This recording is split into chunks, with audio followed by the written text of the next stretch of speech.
Greetings, blessings, salutations, and love. Once again, welcome back to Chats with Jack. I am Jack Talcott, here to open the panel up, have some fellowship, some conversations, hopefully to offer some encouragement, maybe a little inspiration, and of course, some faith. Hoping to share some faith today. To all those who have already stopped by, blessings and thank you. To the chat, to those who may venture up and click the link to join, welcome. The link has been pinned already for those who want to open the panel. For the kind viewers, preferably, I'm prepared to deal with all sorts today, as with most days, but I would sure like kindness. You know, it seems to be undervalued. Seems to be much undervalued in this world. O'Shea, Queen of Swords, Swinton's Birds, Christos, golly geez, man, the blessings, Arpol. The thumbnail today was something I shared previously. You know, we are experiencing this finite journey through time called life. You know, death is a part of life, but it's really not until it arrives. And when death arrives, life is done. So why worry about something that's not there? That's what I started to realize for myself. Why should I worry about and fear things that are not here, like death? Like the criminals, like the crooked police, like all of these things that people can worry about. And I have in my past, but I've also learned these lessons that I'm trying to share. The peace that's available in the eternal moment of now. Recognizing that now is unique, it is untraveled, it is undiscovered. As we settle into now at the start of this stream, the world has changed. The world has changed since the now of when you clicked play or I started streaming. The world has changed. And yet within our being, our awareness of being, we can just allow the world to be and find the peace that's within. And hey, blessings, we already have our first guest. Good to see you. Welcome, Sophia. Good afternoon, Jack. How are you doing? I am feeling so blessed. So blessed. And if I may, the blessings just keep coming in. Well, that's nice. That's nice. You said something a minute ago about why can't there be kindness? And I have a sort of an answer to that. I don't know if it'll help. I think sometimes people are unkind to each other because they think they know a person. They think they have the details. They think they know what somebody's been through based upon brief interactions. So therefore they make a judgment. And then they decide, okay, so I'm going to tell this person what I think they should do. And I'm going to beat up on them because it makes me feel superior. It makes me feel better about myself. And I used to be a victim of that. I used to allow people to just walk on me like a doormat. And I'm not going to do it anymore. And as far as what you have personally going on in your life, I know you're receiving a lot of criticism based on some things that I don't have the details about that really is not any of my business. You know, it's just not my business and I'm not going to get involved in it.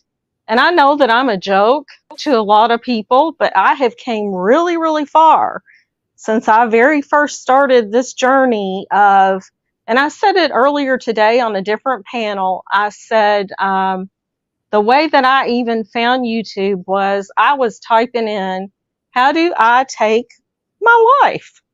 How do I do it without, pain involved? I just wanted to go to sleep.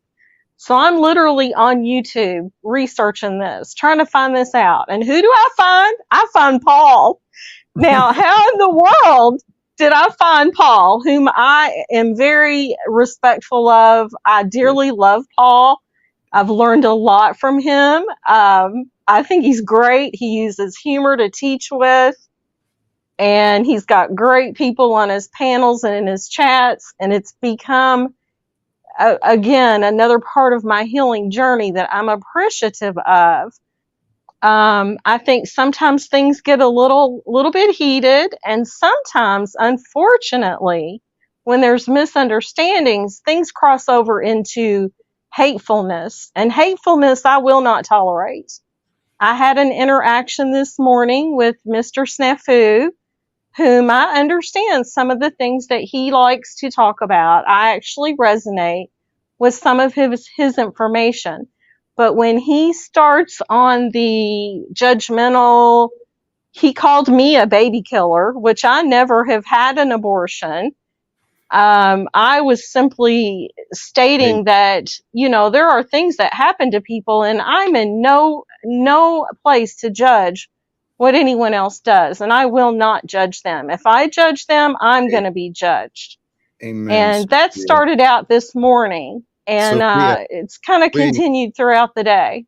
And I know that's a hot topic. That's not really my focus. My focus is we can't change the world until we are kind to each other.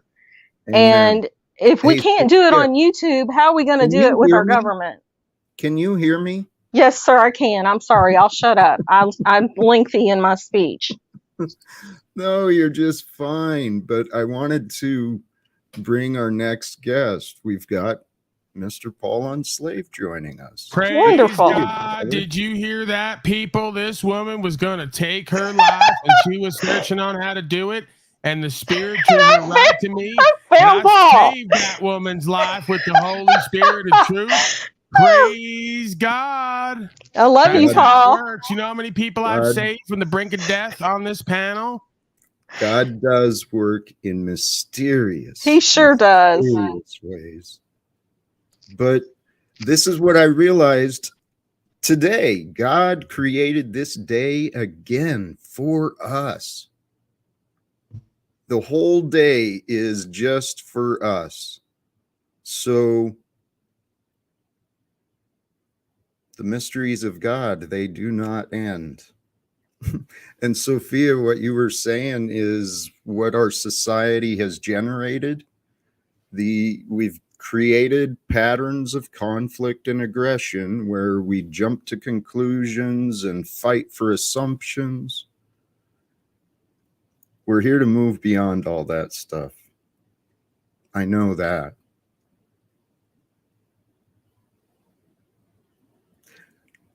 Thoughts? Praise God. We can only move beyond it when we start being kind to each other, and when we stop putting other people down, and we just accept people where they're at, lift each other up, edify each other, build each other up.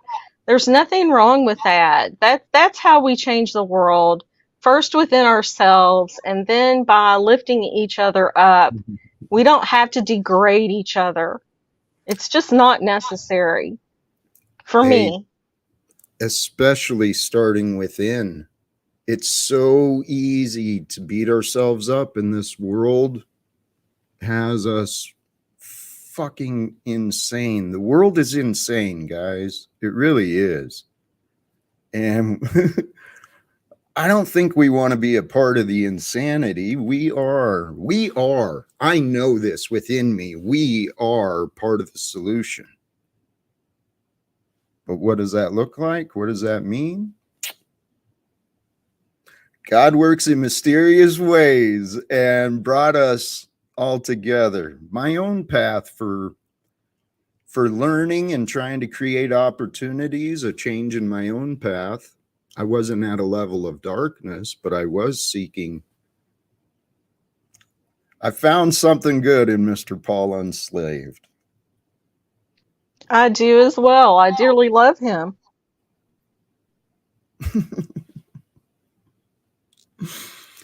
Yes. Anyway, so here. Well, sometimes the uncomfortable is where the joys are found. Paul, how do we get along better? What do you mean? I thought we were getting along fine just now. Were you just in that now? That was just, well, it's not right now, but it was a moment ago. You know what? Shame on me. You're absolutely right. I brought the past in thinking it would be the appropriate to address, but it would just be an interruption from what's already here. Right. We had so much love we were experiencing, and you went ahead right back to the past to imagine a disagreement that wasn't in the now. I did. Thank you for your forgiveness. Oh, I'm constantly having to forgive people, even people in my life, friends, family. So why wouldn't I extend that to you? Respect. Me too. We've got joy, love, and faith to share. We really do. Now, you're going to make sure to keep those other miscreants off here today to make sure we don't interfere with that vibe and that energy, because you know what's going to happen when they get in here. You know what, Paul? I'm gonna play that by ear, but I'm leaning towards that. I don't want to screw this up. And there is people that, they use this platform as an opportunity to go at you. And I don't, that's not what this is for. So I agree, Paul. But I have faith. I got trust, man. Every day is brand new. Right. This is what I've resolved in myself. Every day is new. But that means every day I got to figure out what I'm supposed to do. And it's always the same things, man. I just want peace on earth. So, peace on earth. Hey, I was Talcott, listening. I can't wait for Christmas time. We're going to do Christmas special if you don't try to rob me again for what I don't promise you. Or your buddies. You didn't do it. All your fucking good buddies tried to fleece me on the way out. They're like, hey, where you going with that jacket? Talcott's got a cut of this. They're pulling shit off me while I'm leaving. But I'm excited, man. Like this time of year, the weather's changing. It's going to be real nice out in the warm parts of the country. And we're going to do Talcott Christmas special. It'll be fucking amazing. I was noticing that earlier today. The season's fucking summer's almost done already. It's like, where's this year going? Time is speeding up. Time is speeding up. And they're coming with the mandate again now, so it's going to be fun times. You know, I heard a rumor of that, and I didn't give it any thought. But this sounds like it's real. They're really playing this stupid. What the golly, jeez. Praise God. Praise God. That's the only way we're getting through this year. They can't stop the 20 days of Talcott Christmas, though. Nothing they're going to do is going to stop what we're going to create here. A magical escape from the slavery and genocide. 20 days of Talcott Christmas with a thumbnail for each day. Oh, Christ. But hey, we could, I don't know. There's a lot we can do. I watched a lot of things recently since yesterday. One of them is about some of the legal maneuverings that citizens are taking, trying to bring justice against the clowns like Fauci and some of the other propagators of Well, we don't have to get into yeah. Trying to figure out how do you balance the topic. But you know what? It doesn't. The past is, everyone knows this bullshit that's been going on. All the lies, misinformation, purposeful confusion being spread. So the light of hope I saw was learning of some of these organizations where there are attorneys, people involved in the system. They're coming to their senses and trying to use the system to fix the corruption. But besides that, I listened to a more philosophical discussion about the concepts of Ahriman and Lucifer.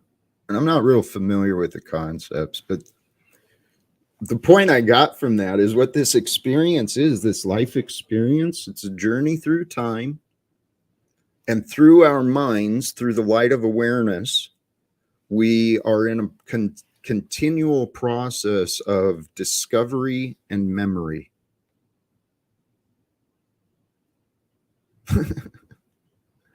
And so why that could be beneficial is we recognize that, even though we see these problems, these limitations, we've had these past habits, we've gotten in this rut with life. Recognize the rut as a focus on memory. And if we start retraining our minds, refocusing to now is a new day, right? If now is always a new day, then it's a new chance to do. And so we can change from focusing on memory into focusing on discovery. What do you think of that? I like that, Jack. I'd like to discover what some of these crooked motherfuckers have to say for themselves when we confront them. Paul? Oh, Jack, please don't. I got enough problems already. Now Jack wants me to be the kneecap breaker. He's got me going into the UN pressing people.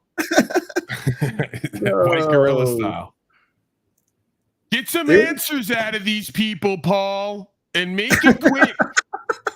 Do what you gotta do. He winks at me.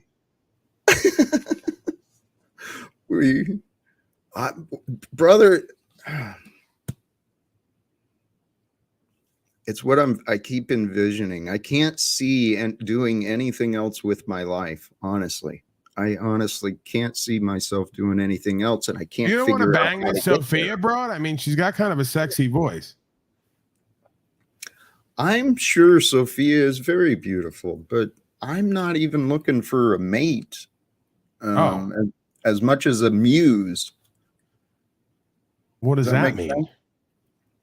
I want a partner of a woman who's, on her own path, confident in her own path of development, to be a source of inspiration, motivation for me. I think that's the role, the power dynamic of a couple. The man is the leader, creates the safe environment for the women and children to flourish. And I think the women and children help soften the man, so we're not so rough around the edges. That might be, honestly, the biggest difference between me and you, Paul, is I got softened when my own genetics crap all over my life. Literally, right? The kids crap all over your lap. Yeah, I mean, listen, there's kind of a fine line there of be like water, Mr. Talcott, crash when necessary, flow when necessary. So I'm very yielding and soft and loving and caring with women and children at certain points throughout the day or throughout the weeks and months in my life. And then there are times where I'm a bit more uppity with the male aspect of this species, because I think that they need it. They need a fire put under their ass, and they need accountability like a daddy would give them when we've gone this far down the line and are this fucked up and try to bullshit ourselves and everyone else. Say, hey, get your fucking shit together, right? I don't need to act like that with women and children. Oftentimes that doesn't benefit you. I mean, you could argue it really doesn't work as well maybe a lot of times with men either, because we just go into a trauma fear space and then wind up bucking up and trying to equalize, and then there's controversy when, you know, we could use love and care. But again, at times there is a for effect. You know, the reason that they do drill sergeants, I would think, is a purpose. They want to ingrain into your brain this energy of, you will not stop me. I will do what's true and what's right. I will complete the mission, and I will have that voice and that energy in my head if I have to get me through it. That's that daddy archetype, right? You got your father's voice, essentially, that strong leader's voice in your head saying, don't give up, push through, complete the mission. Don't let them take your soul. Be honorable, be dignified, stand for something in this life. You know, and I think that there's definitely a place for that energy and that presentment. Yes. There's the, and it's within men and women though, too. Just two different, I don't know, there's a different perception and therefore a different draw in what they grow into. Welcome, Tarek. Hey, Paul. Jack, how are you? Feeling blessed. Hey, thank you for your continuing support, brother. I appreciate you, Tarek. We try. Some of the opinions about me, however, regardless, what opinions are we dealing with, Jack? The power of the will within to grow, to stand strong, particularly in the face of temptation or corruption. All of us, man. When we start, I don't know, I've envisioned this future for us where self-awareness, meditation, actual cognition of self is taught to the children. So the children grow up respecting themselves, respecting each other. And as we settle, as we stop our fighting and stuff like that, as we settle into peaceful moments. Holy geez. That was not an example of what we were looking for. It was an interruption of a peaceful moment. And what I was just going to say is, when it's peaceful, it's easy to find gratitude. Tarek, please don't make it so difficult to be grateful for you. Oh my God. Come on, Jack. I'm just Jack, playing. I know, Jack, I got a question for you though. Yesterday you were talking about the Bible and stuff like that. So I looked into it yesterday, like I spent about 2 hours, Have you looked into the Bible, what it says about slavery, and killing people, for example, that are false worshippers or death penalty and all that? I'm talking about the Old Testament and the New Testament, both. Yes, I'm familiar, and that was actually another lecture I listened to last night. Is this young kid on YouTube, he's on TikTok mostly, but YouTube as well, Sons of God Ministries. Mm-hmm. He's spent a lot of time looking into history and translations, looking at different biblical scholars, and he presented a real interesting case last night about the divisions of some of the mystery schools that happened back in the time of Moses. Yep, that's very true. Melchizedek priesthood, and then the Levitican priesthood, and one of those was involved with sacrifice and pillage and warring against other nations because it was the worldly path. The other one, though, the untold, here's what I've said in the Bible. If you look at it as a history book, right? Yep. If you look at it as a period of history, there's a recurring theme that's not spoken in the words. It's stop becoming slaves. Okay? God came down and inspired Moses to go and bring the people free, and then they spend a couple of generations trying to rid their mind of the slave mentality. But humans are corruptible, and the story shows we're just part of this continuing story. We can continue having wars and slavery on this world if we want. I don't want that. No, me either. I'm just saying, like, I didn't know about it until I read it, because I said, let me just touch on it a little bit, so I can get a little bit knowledgeable on it. But I was like a little bit surprised, just even about rape. I mean, if you rape a girl, you're allowed to keep her as a slave as long as you give her father 50 silvers, and a lot of other stuff in the Torah or in the New Testament that would suggest that slaves are okay to have, and things that were not in the norm of any human being that would do something like that. That claims they're on the God side. And that's why me myself, Jack, I'm Muslim, but I don't follow the whole Muslim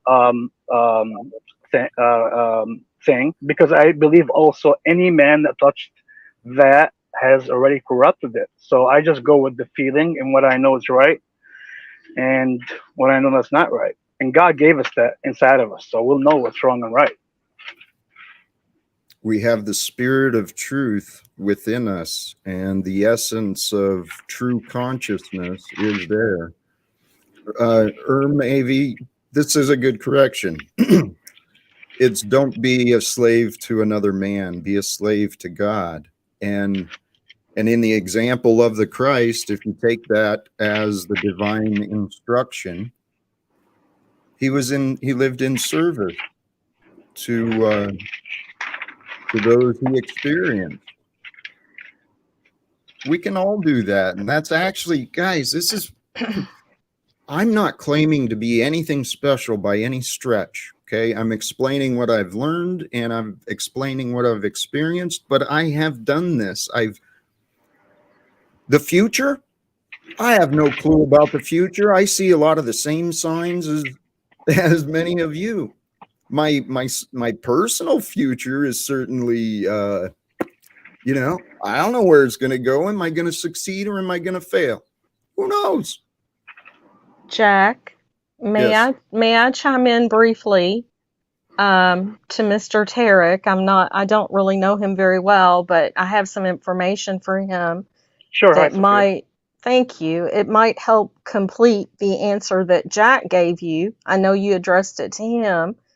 I'm familiar with a gentleman that has a YouTube channel. He goes by the name of Seven Spalding, Spaulding. He has done some extensive research on those kind of biblical questions that you're asking. Yep. And it took me a while, because his live stream is I see I've mispronounced your name. Someone's telling me I mispronounced your name. I apologize. Oh, that's fine.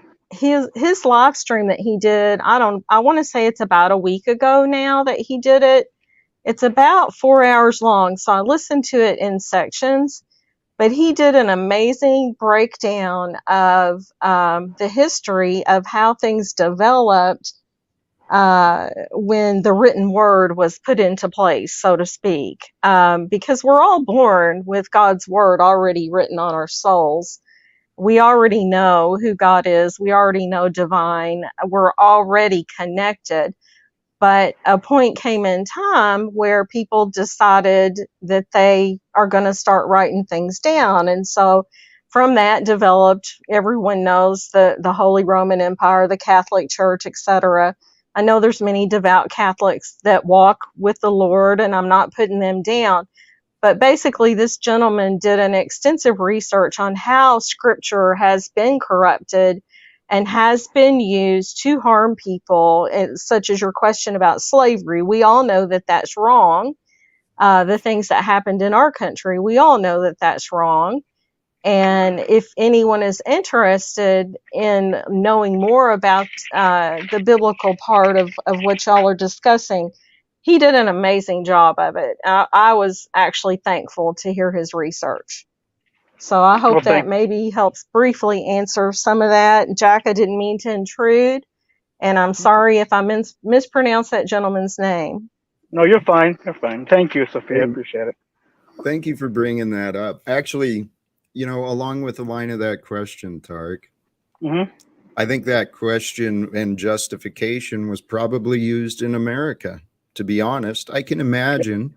Well, there is a slave owner's mindset to the way the Bible has been interpreted. Mm-hmm. If there was not a slave owner's mindset of Christianity, America would have never owned other human beings. And hey, guys, slavery never really ended. I hope we all know that, right? It's still continuing, and I think it's time to end it. I really do. But how, Jack? Like yesterday on the panel, for example, you had some, and again, I'm not judging anybody. You had some hardcore, guys that believe in the book, in the Bible, and there's nothing wrong with it.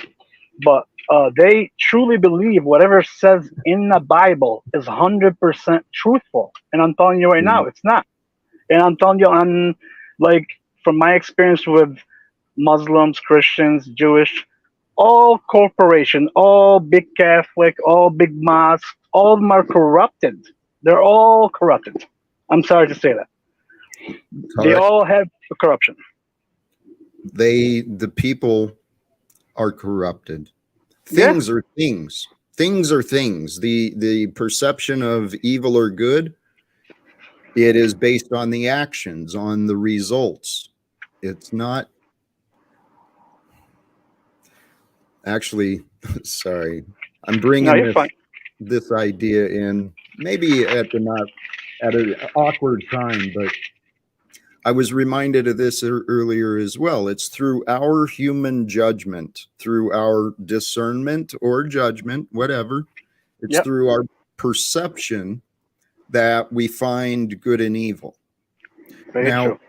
Men and women in themselves are not good or evil. They are both.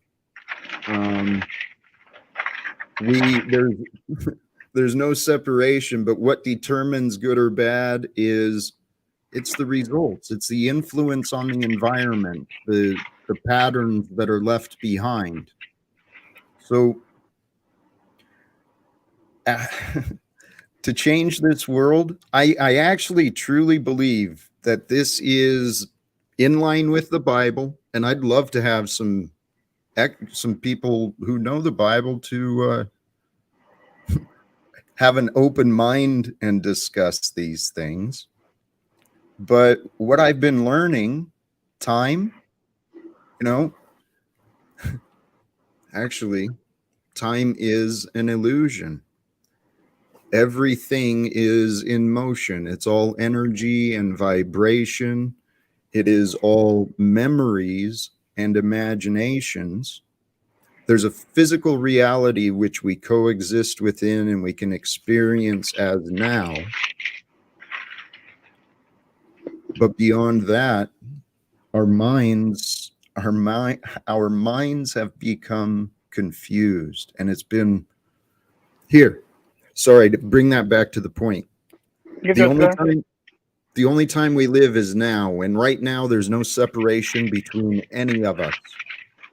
We are all part of the same one body of Earth and this species of humanity, and there's a lot of people like us who they're living quite different lives in better ways than us and in worse ways than us. But I see a future here. Back to the biblical. If we can recognize the oneness of us all and this time and experience, we can get past our beliefs of separation. We can stop allowing excuses to keep us apart, to keep us divided. And I've said this before. I truly believe that the message of the Bible, the reason God has allowed that book and the stories to be shared, is so that at some point, maybe today, maybe soon, at some point, people will start to understand. They'll put the pieces together like I have. When we unite, if the people who called themselves Christians actually committed themselves to following the Christ, if they loved one another, even within their frigging congregations, man, they don't even get along in there. But yeah. If the followers of Christ found love for one another, the body of Christ, the church around the world would be realized through the actions and behaviors of the followers. And if the followers of Christ came together for the purposes of sharing love, God's love, we'll find a way for the corruption and the insanity to end. We can find forgiveness for those who have betrayed the truth. We can find a way to ensure everyone is, I don't know. I know we've got better ways of dealing with this world than letting Jack, a few. Yes. may I jump in, sir? I've been going on. Please. You know, a lot of it all goes back to what I said a minute ago. It's written on our souls when we're born, when we come into this realm, whatever this realm is. We already know divine if we choose to. And when we connect to that, Paul likes to refer to it as the way or the Tao, which I understand. But basically, it all does come back to that light within, that life within. When we connect to that and enough people choose to actually love their neighbor as they love themselves, we can make a better world. But there are so many who prefer the darkness. They prefer the chaos. They prefer to be under the slave system, as Paul refers to it. I think Paul is very well versed on how this realm works in that respect. Christ came to set us free. It's not about a church, an organized religion. It's not about that. It's about our relationship to divine and our relationship with each other, how we are kind or not kind, how we help where we can. We do what we can to help another person. We don't judge. We don't beat people and kick them when they're down. It comes back to what real love is. And sometimes love is tough. And Paul was one of the people who got tough with me. And I loved that he did that. He allowed me to scream at him one day on OTW's channel. He actually was patient with me. He allowed me to scream at him and get it out of my system. And then I was like, oh, I see what he's saying. So Paul has much to offer. Jack has much to offer. The other gentleman here, I don't want to botch your name again. You have much to offer if we want to. We have to say yes. We have to say yes to the divine within. It's a choice. And if we keep turning away from it, then yeah, the world's going to keep being a mess. Thank you for letting me join. I'll shut up again. You're fine, no? I love a screamer, sister.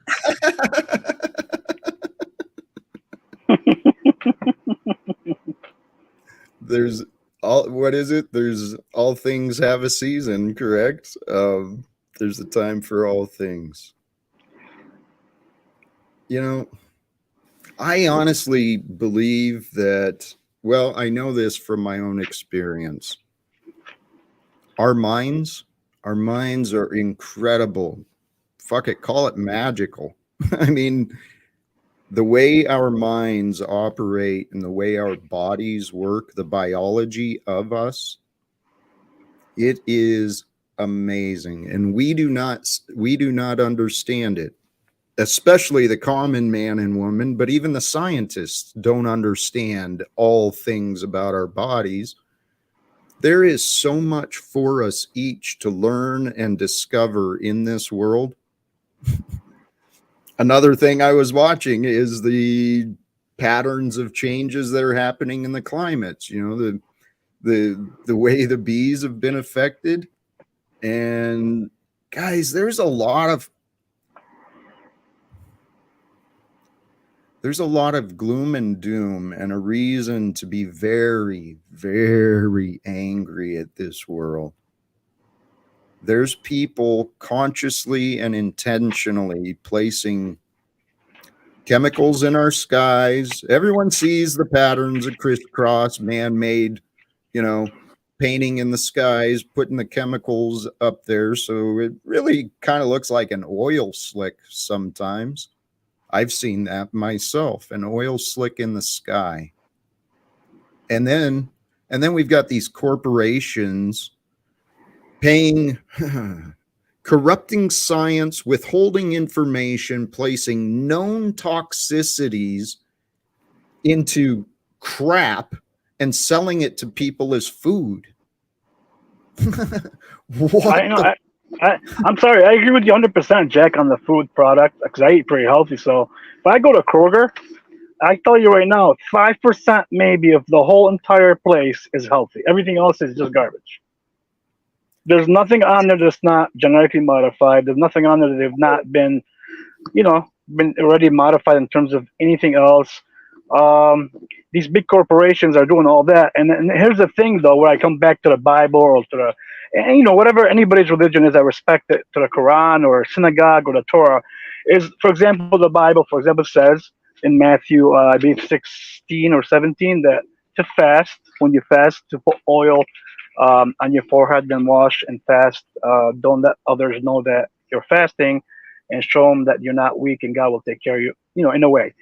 And I feel like right now, for example, like a lot of people can't fast, can't do none of this stuff. They're just weak. So how are you supposed to survive all this poison, for example, that God knows that this was going to happen, right?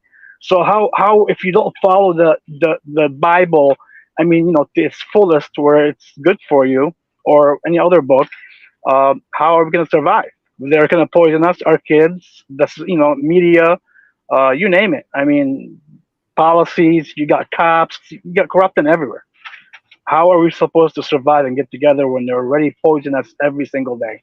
If the soul's not been treated like it should be treated, without no food or water sometimes, to test your body, test yourself, test your soul. It's not just about talking. You gotta test your body.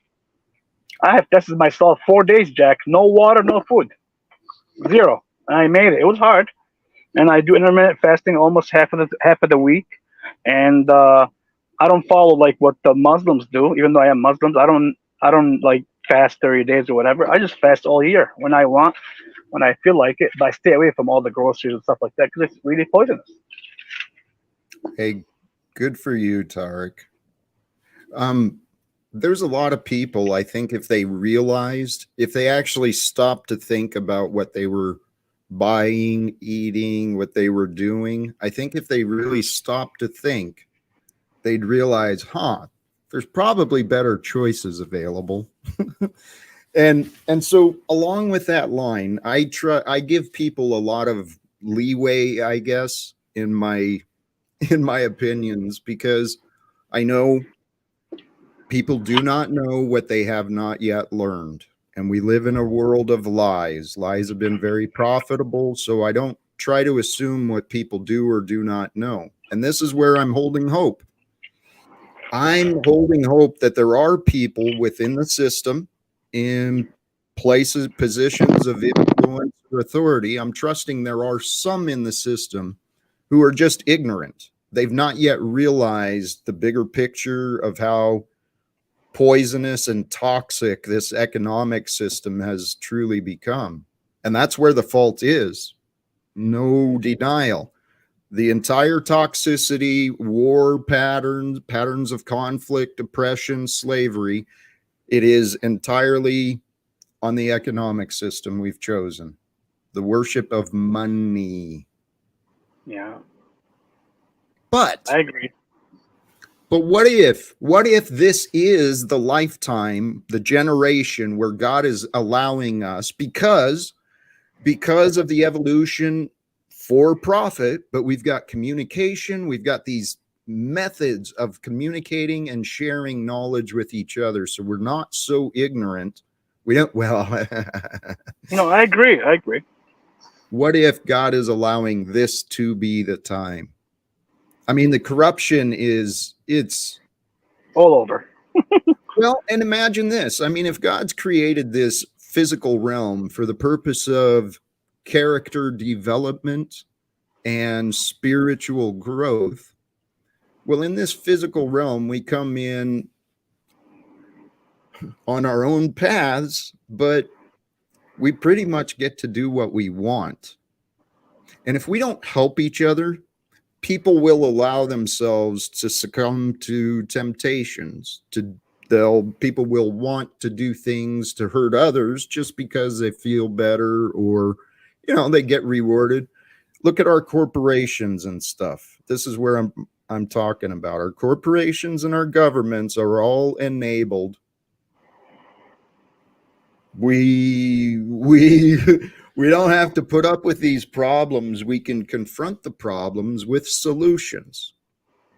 And I think the solutions for the problems in our corporations and our government is within the men and women who receive paychecks from the employees. Of course, yeah. And see, even though I was a union rep and stood up for workers, I've always, my parents instilled a very strong work ethic in me as a child. And so I've always had a good work ethic, and I truly believe in a fair day's work for a fair day's wage. It should be fair both ways. Yeah, I know, but there's still a lot of slavery in the world. It's unbelievable that 2023, you still got kids in different countries that are working for nothing, like $1 a day. Yes. Owned by big corporations, Yes. As I've been learning more about the world, I've been learning more about the child labor. Yeah, Americans, let's not forget that in this nation, under this same governance system, we had child labor, right? The workers had to strike to get the children out of fucking coal mines. Yep. So America, hey, guys, Paul, are you there? Sorry, Tarek. Yeah, you're good. Yeah. Here's, I know what we mentioned before. Here's something that happened. I started mentioning economics, and Mr. Flow State is a supporter of capitalism. He's arrived. I don't think he's coming to fight with you, but yeah, I'll allow him in as long as he's under his best behavior. we can all stay on our best behavior. Yeah, we should. There's nothing wrong with it, man. We gotta get along with each other. Come on. Well, Well, I guess I won't ask if you guys were talking about me then, because Jack said so. Well, it came up earlier, but I was just talking about how money is our world problem, the reliance on money. Money has truly become the most common religion. True. People are more focused on the money they want, the money they lost, the money they're imagining, and we're not here for money, guys. I know that's easy to say because I got none, but Right.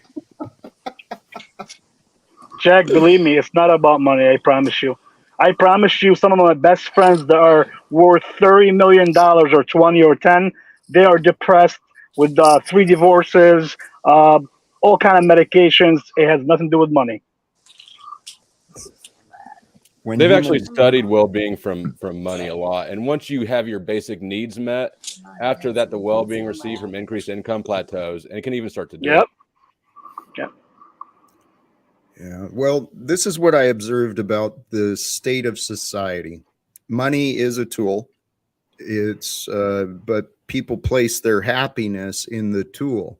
If they don't have the tool, then they don't feel happy. And if they've got the tools, if they've got the money, well, then they're worried about losing what they've got because they know how hard maybe they worked. They've got these memories of sacrifices made. So they want to protect their tools. It's all toys, guys. Well, it's socially reinforced. It is. It's brainwashed.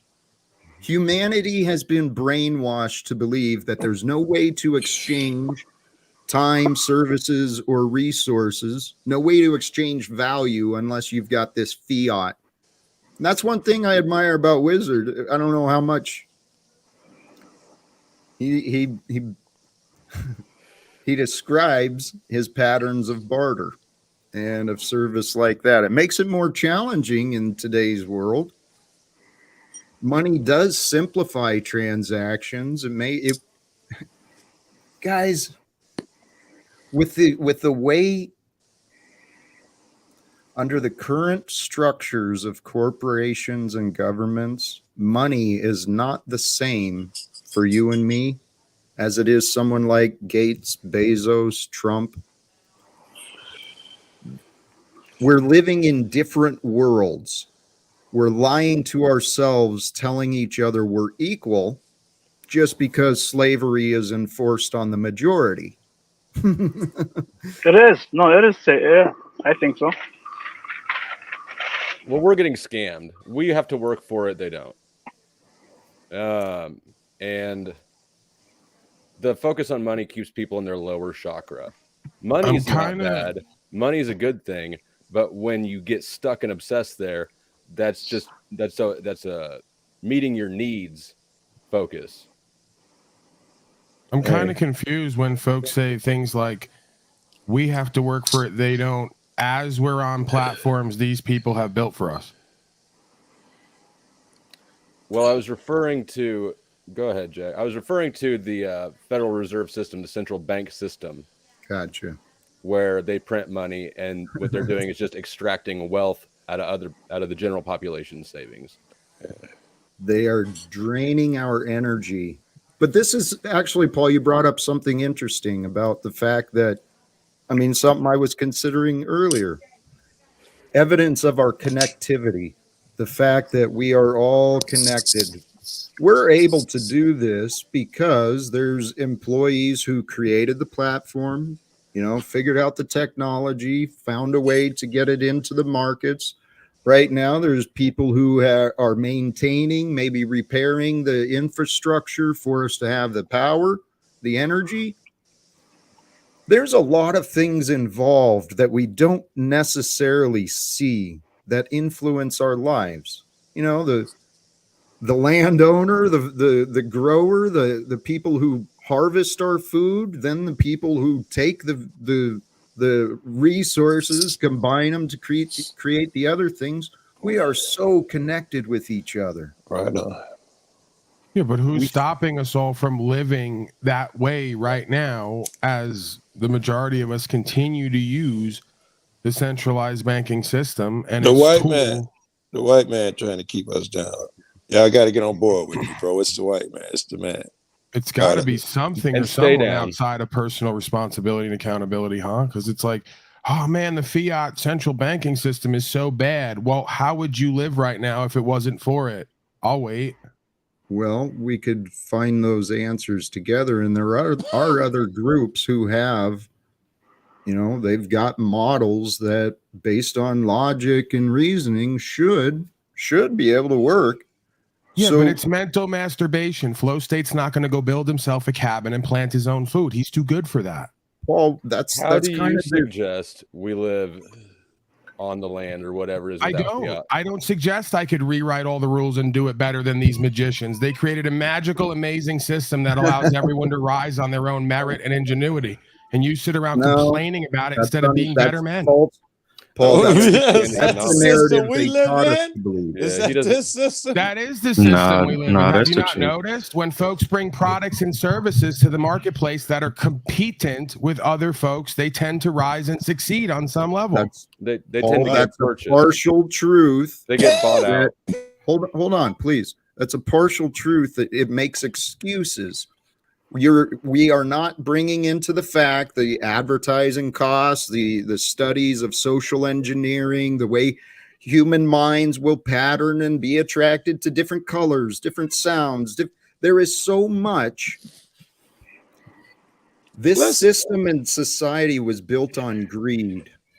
I survived despite this system. If this system wasn't holding me back, I'd be a millionaire. They ain't fucking helping me and making it possible. Anytime I try to do some entrepreneurial, they decide it's not shit they like.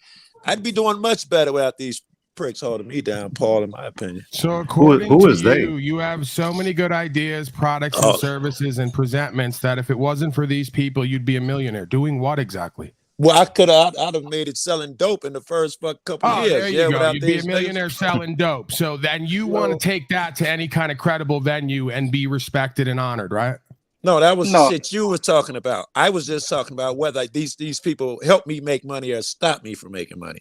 Both of them. I don't see how anyone's stopping you from selling dope. You're just too stupid to do it and not get caught.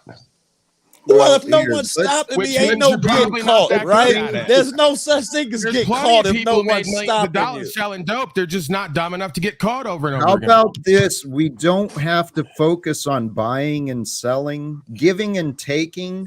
See, these are terms that have been conditioned into our society. How much am I going to get for giving my time? Well, that's the selfish way of applying. Disagree. Sharing, offering, and receiving.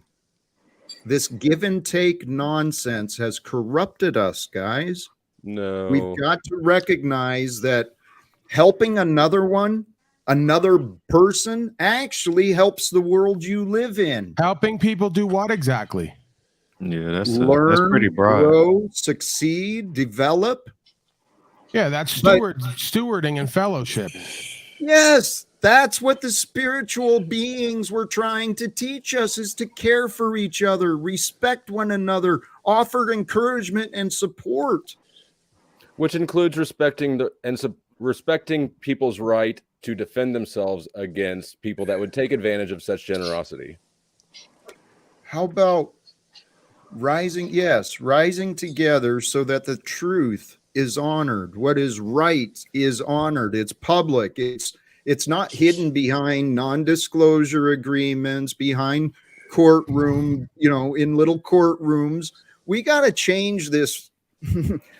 We don't got to do anything, guys. This is our opportunity to live.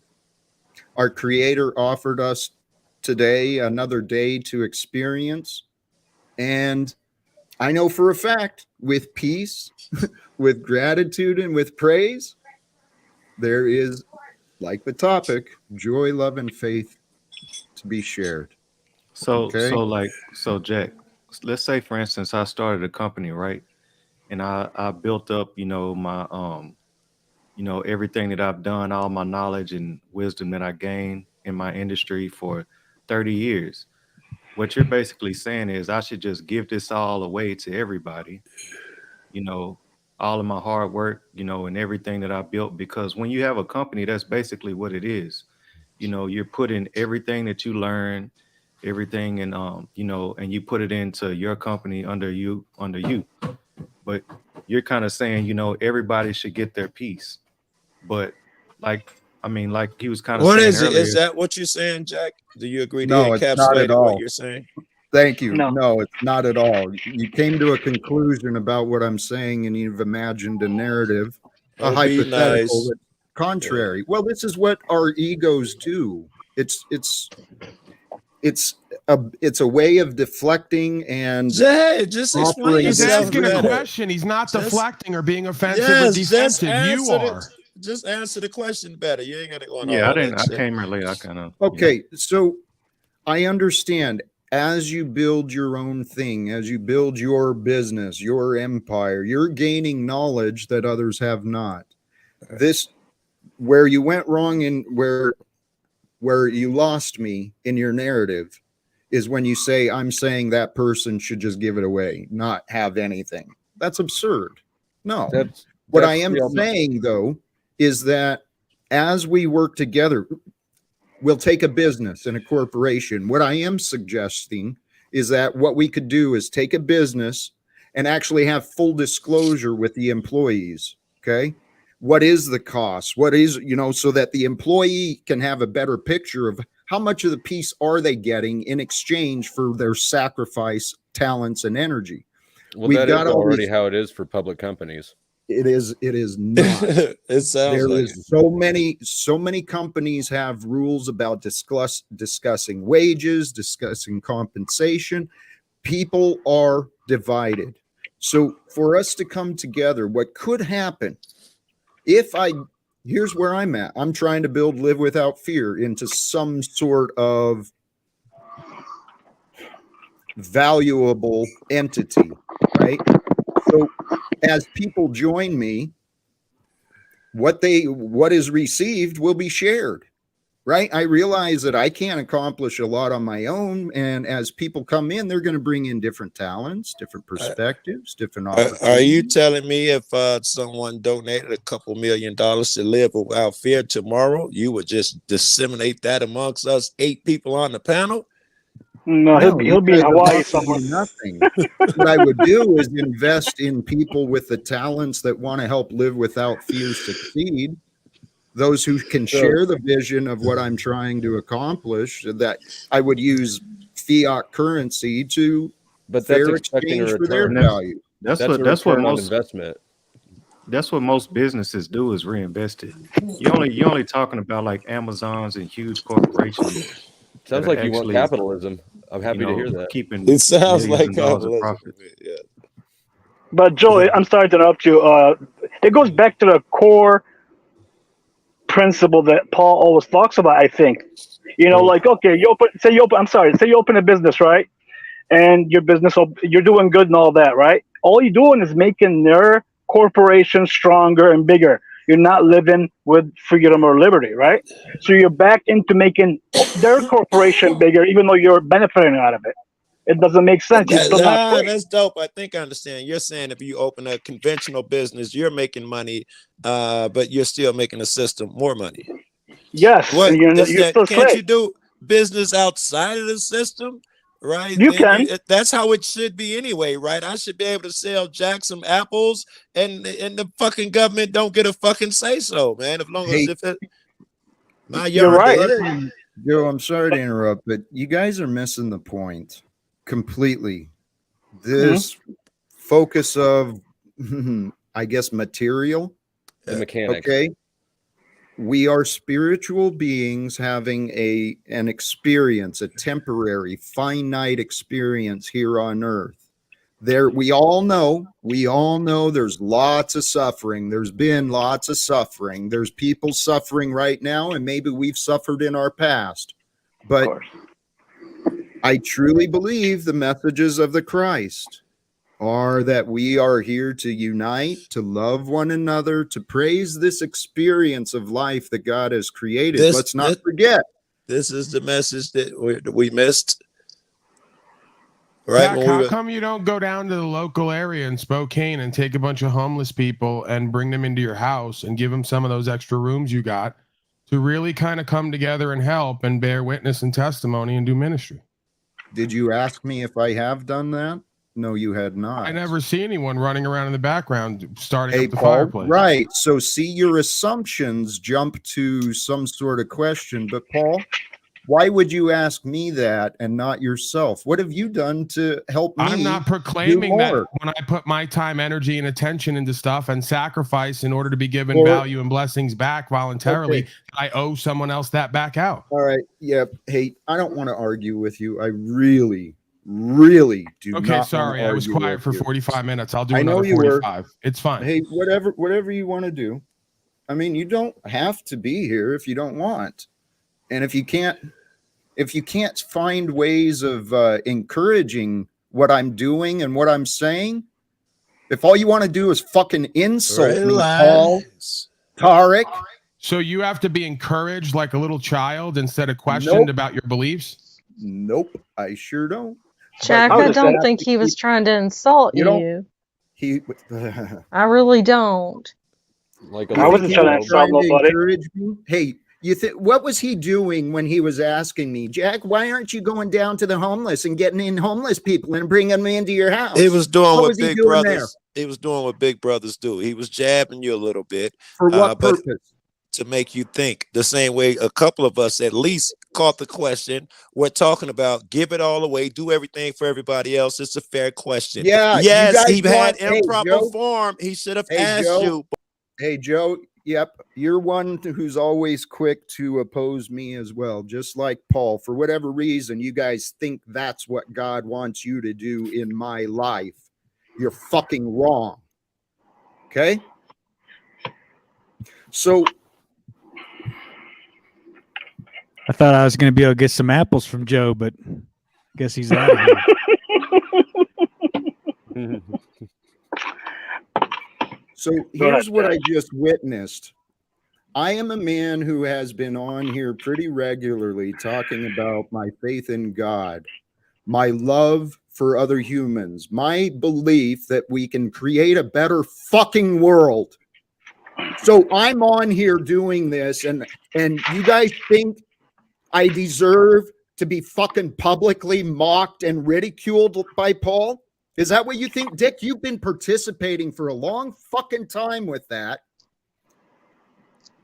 And I think it's a fair question, because when you talk about spreading the resources, it's always Dick, you ignored Jack, my question. Jack, I don't think he meant it that way. I'm asking.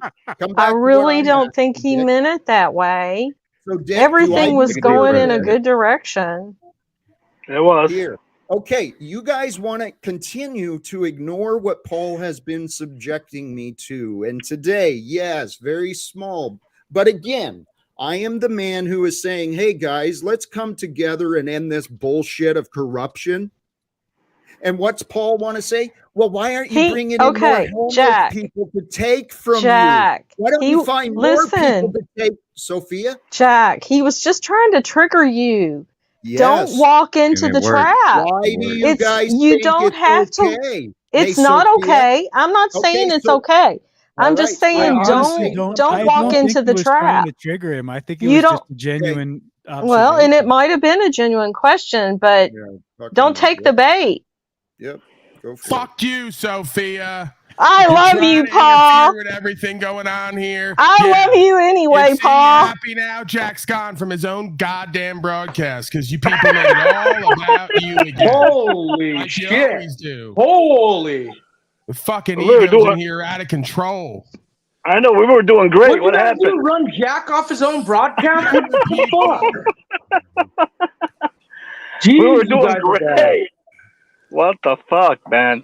Can't say one word to Jack without getting sensitive. Flow State's being a really good little boy. He's not laughing. He's looking straight. He's making sure Jack knows that he's not in on any of this.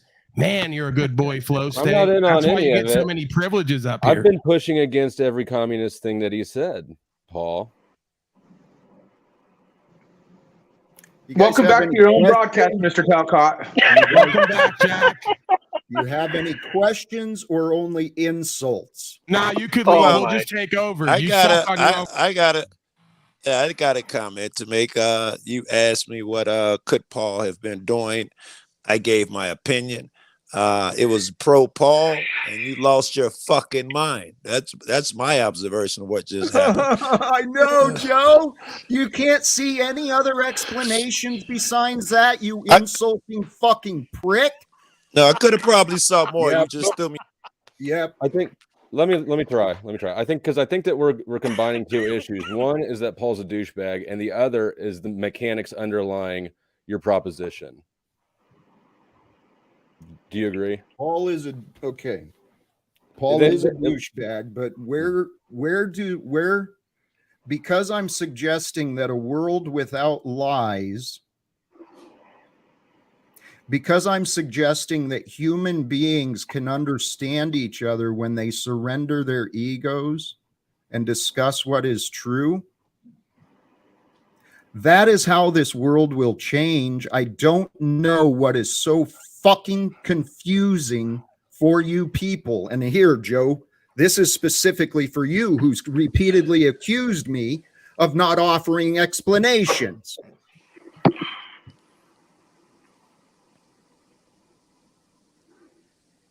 Go ahead. Oh, is my turn or something? Here, Joe. Flo, you encapsulated that well. That's exactly what it was. Yeah, you said that well. Hey, Joe, how about what I say? Can we let's let me offer this. Go ahead, Dick. I want to throw some in there. So if we had okay, my dog's getting all excited. Maybe he's got to go to the bathroom. If we had an honest system, it would instill so much confidence. I mean, if it was just honest money and they couldn't manipulate it, that alone, it would you could actually be productive in a way that you could solve these problems on your own. You wouldn't Very need good, Dick. I think you're to right. have, government intervention or spread the resources around. And I I think agree. that's what's often missed. I'll be back. Jack, you were so Joe. right. Here, Yeah, let go me ahead, repeat. Jack. Let me repeat what I said, okay? Because you have said I have failed to offer explanations. You've accused me of that on several occasions. Well, So let me explain myself very clearly, okay? Sure. The world changes when humans stop lying to each other. When the ego in a human surrenders itself and comes to a place of peace and actually cares about what is true, humans can understand each other. Now, I have my patience, okay? My patience is documented. I failed once again to be loving and kind under all God's circumstances that you people want to offer to me. What I don't understand is if there's a possibility for peace to be in this world, why doesn't anyone care to know? Okay, this may have been an answer to someone's question, not mine, about what is your plan to go talk to those people. Joe, what do you not understand about the plan of sharing knowledge with humans, with each other? That's not the question I have a problem with, is it? How to share knowledge. You're fucking being mean on purpose, Jack. Actually, I'm kind of calling you out because you've chosen doing a poor job at it. So you think. Yeah, all you got to do is throw a nigga in the basement and say nonsense. Yeah. Hey, Joe, what you're doing is you're showing denial. Of course, that's what it is. Well, it's what the ego does. It's reluctant for whatever reason. The ego is reluctant to accept peace. It doesn't want to relax. Which one of us looks more peaceful here, Jack? Which one of us is acting an ass, and which one of us is peaceful? Okay. I've been very relaxed, so. You're always relaxed, Tarek. Even though you're mostly wrong, you are always relaxed and friendly about it. Tell you what. Fine. Relaxed is one thing. Now, what's your purpose, Joe? I know my purpose. Very good. I love to tell you, you're going to get mad and put me in the basement again. What's your purpose for being on this panel? All right. One purpose is, and it's happening right now, you and Paul share extreme similarities.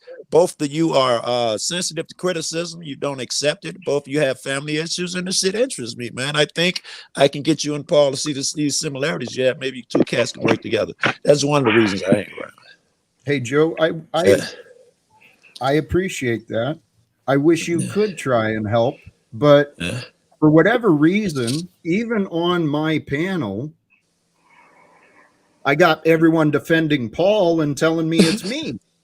What the fuck is this? Paul. And look, we're just trying to figure out the mechanics underlying your point. Nobody's yes, that was all I was trying to figure out at the moment at that time. Yeah. What is so confusing about changing the rules so that secrets are not legal? What is so confusing? Jack, there's the thing. Go ahead.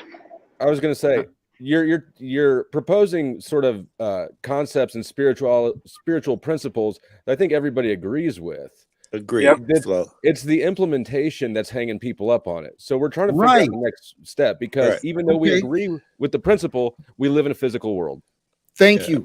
Okay, so please, for the love of God, accept the difference between me and all of you. I think we all have. My faith in God. God is constantly in my mind, in my heart, in my thoughts. I believe God might want us to try and end wars. So that's what I've been doing. I've been trying to end conflicts and disagreements in my own personal life. For the love of God, please help Paul stop fighting me. Help anyone stop fighting me. Here, check this out. I'm sorry. Go ahead, whoever that was. No, I feel like Jack, you're losing it, man. Am I?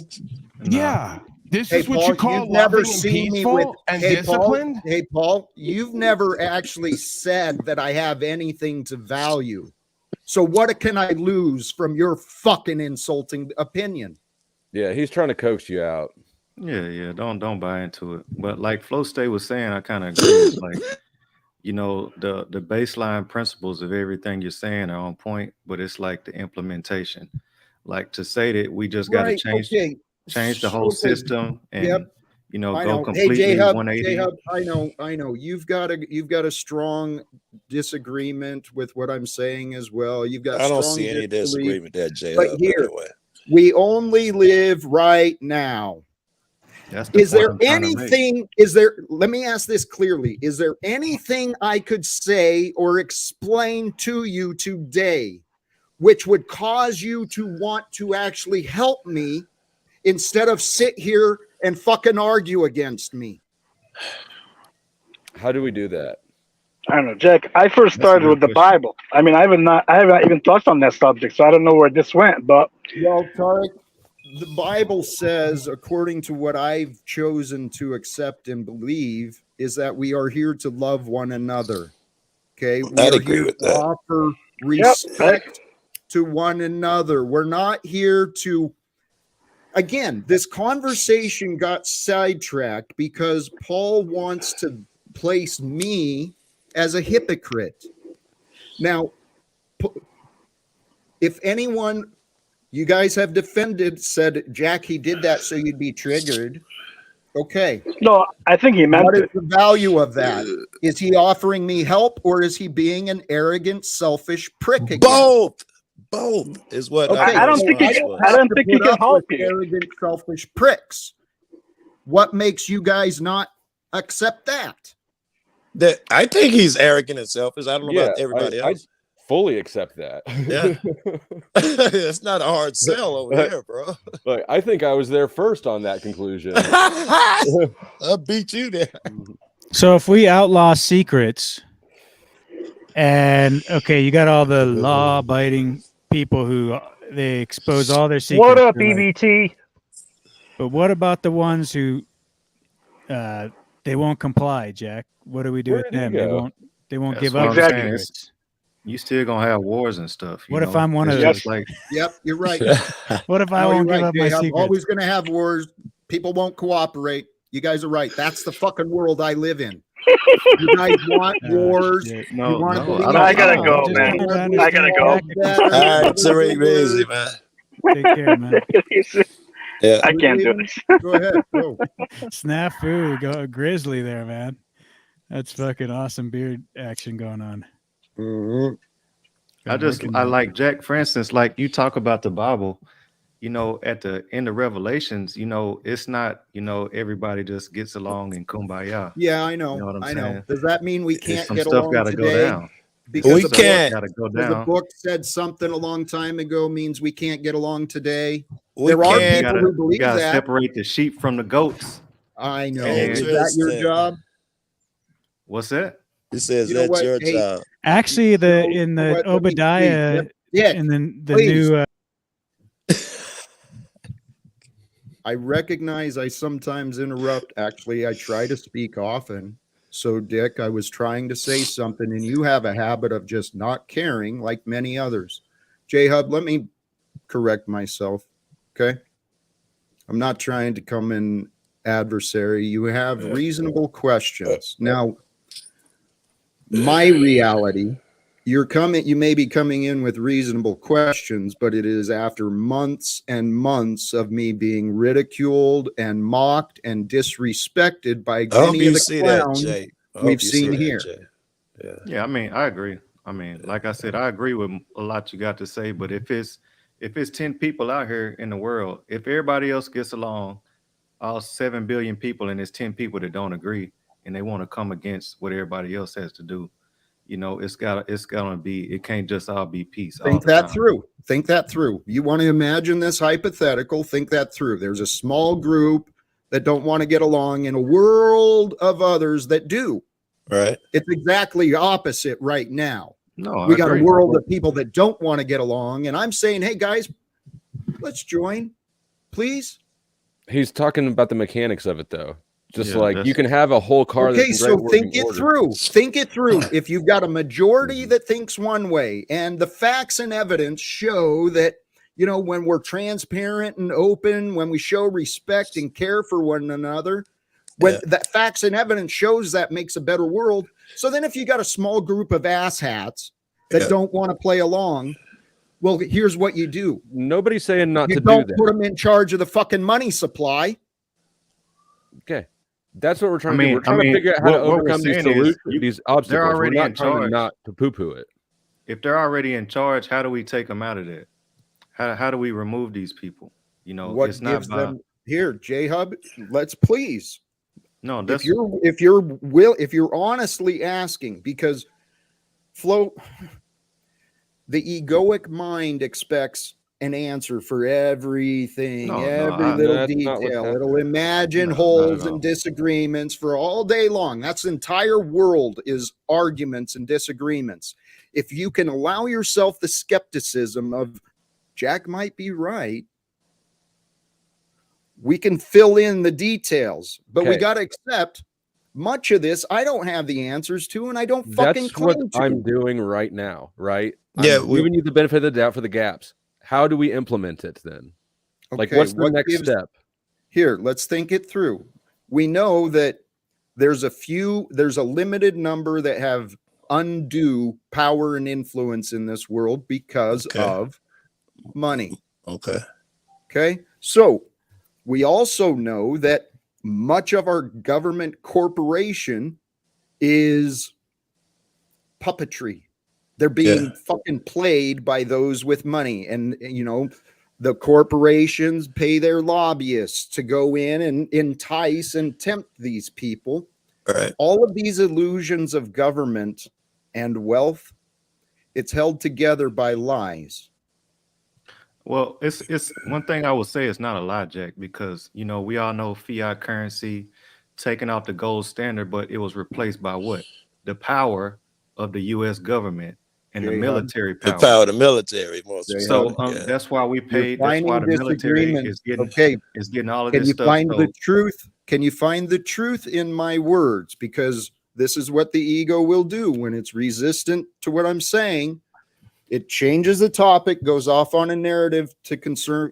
Very good, Jack. I think your part is correct. Let me ask you a question. You said lies. The entire system is built on lies. Jack, let me ask you a question. Hey, Joe, I want to ask a question real quick. I called the United Nations for you, 5-6 months ago? When you know how much this is an honest to God question, Jack. I get where you're going. I get what these people are saying, and whether it's like, you know, dreaming or whatever. Have you actually done anything other than talking to people about what we should do? Have you called the United Nations? Have you got on the phones? Have you made business meetings? Have you done anything? I tried helping you with that shit. You haven't jumped on it yet. That's the honest truth. Why don't you do a live exercise and call the United Nations in front of everyone? Snafu. Why don't you do something, you know? All right, let him answer, Snafu. You're gone, Snafu. Or not. Just because I'm not going to continue to bring people up here to fucking lie about me and themselves. What Snafu did has been very typical in my life. Yeah. He was playing a game. He said, oh, this is what Jacks want. He makes a joke of it, makes a call so that he now runs around saying, I helped you. No, Snafu, you've not helped me for shit. Now, everyone has had criticism on Jack. What are you doing? Jack, what are your results? Jack, and I don't know why or what fucking relevance that has to do with anything I'm saying, but you're an idiot then if you can't. I'll get to that after you're done. Yeah. Okay. when I'm saying that the world improves when we when you're saying it's weird that we wonder what results and what steps you're taking. When you're saying that's weird, I can argue with that all day. Okay, it's not weird. Instead of discussing the words I say, what fucking relevance does Jack, have you gone down to the corner and taken homeless people into your home? Jack, have you done what I did and played a fool? I mean, that was a gotcha question. Right. Of course it was. It wasn't totally irrelevant. Okay. It wasn't totally irrelevant, but it is a gotcha. He did do a gotcha. Of course he did. Right. We know, we see, we have our own discernment. Everyone wants to oppose Jack for whatever reason. If it's fucking fascinating to me. I've shared openly. Now, shame on me for being honest, but I've shared my family, my reputation, my career. All of these things were destroyed by the opinions of people who haven't bothered to have a conversation with me. Now, I've been trying to have a civil conversation with this punk Paul Unslaved for almost a year. That's yes. I have repeatedly on several different platforms implored, guys, you guys are all here sharing this experience. Can one of you try and help? I'll try to make it time. No, I feel like what I've been trying to say, like all my questions have kind of been tying it back to like the real world. Like it's like I see what everything that I'm kind of saying is like it's kind of bent. It's like you have the ideas and the idea of what it should be, but all my questions are kind of like, hey, how does it relate to the real world? How is it going to really change? Okay, if you were going to answer those things for yourself, are you just looking for reasons to believe it can't happen? No, not I mean, at all. okay, so if the goal was for the world to overcome the separations that states and economics have created, and we agree that the entire system is held together with the lies of economics. So if we wanted that goal, what would you guys say? How would you? Okay, the first thing I would do is not tell lies myself, right? I would show a person how it's done by example. The next thing I do would take like-minded people and I would make our message, put it out there through social media, whatever. Let people see what we do works, right? Then you can get more people involved. They're the first two steps that popped in my head. I love that, Joe. I'm still looking for a human who doesn't lie. I'm looking for a human who honors the truth as much as I do. I think Paul got you there. Nope. I think Paul honors himself. Paul is a liar, Joe. I have firsthand experience with him lying. He tells his viewers reasons why my ex, why my son are not here in my life. He claims to know. He's a fucking liar, Joe. Well, you attribute a lot of his opinions to lies, as you do the rest of us. So, all right. Yeah. Hey, Joe, I love you, brother. Love you back. I was thinking of this earlier. Okay. We are all here in a realm of information.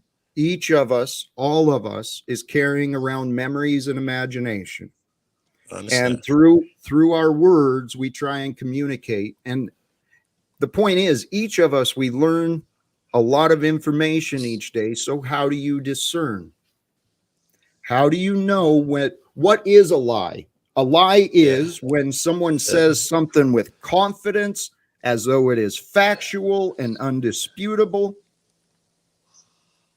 as though they verified it. And when that proves to be false,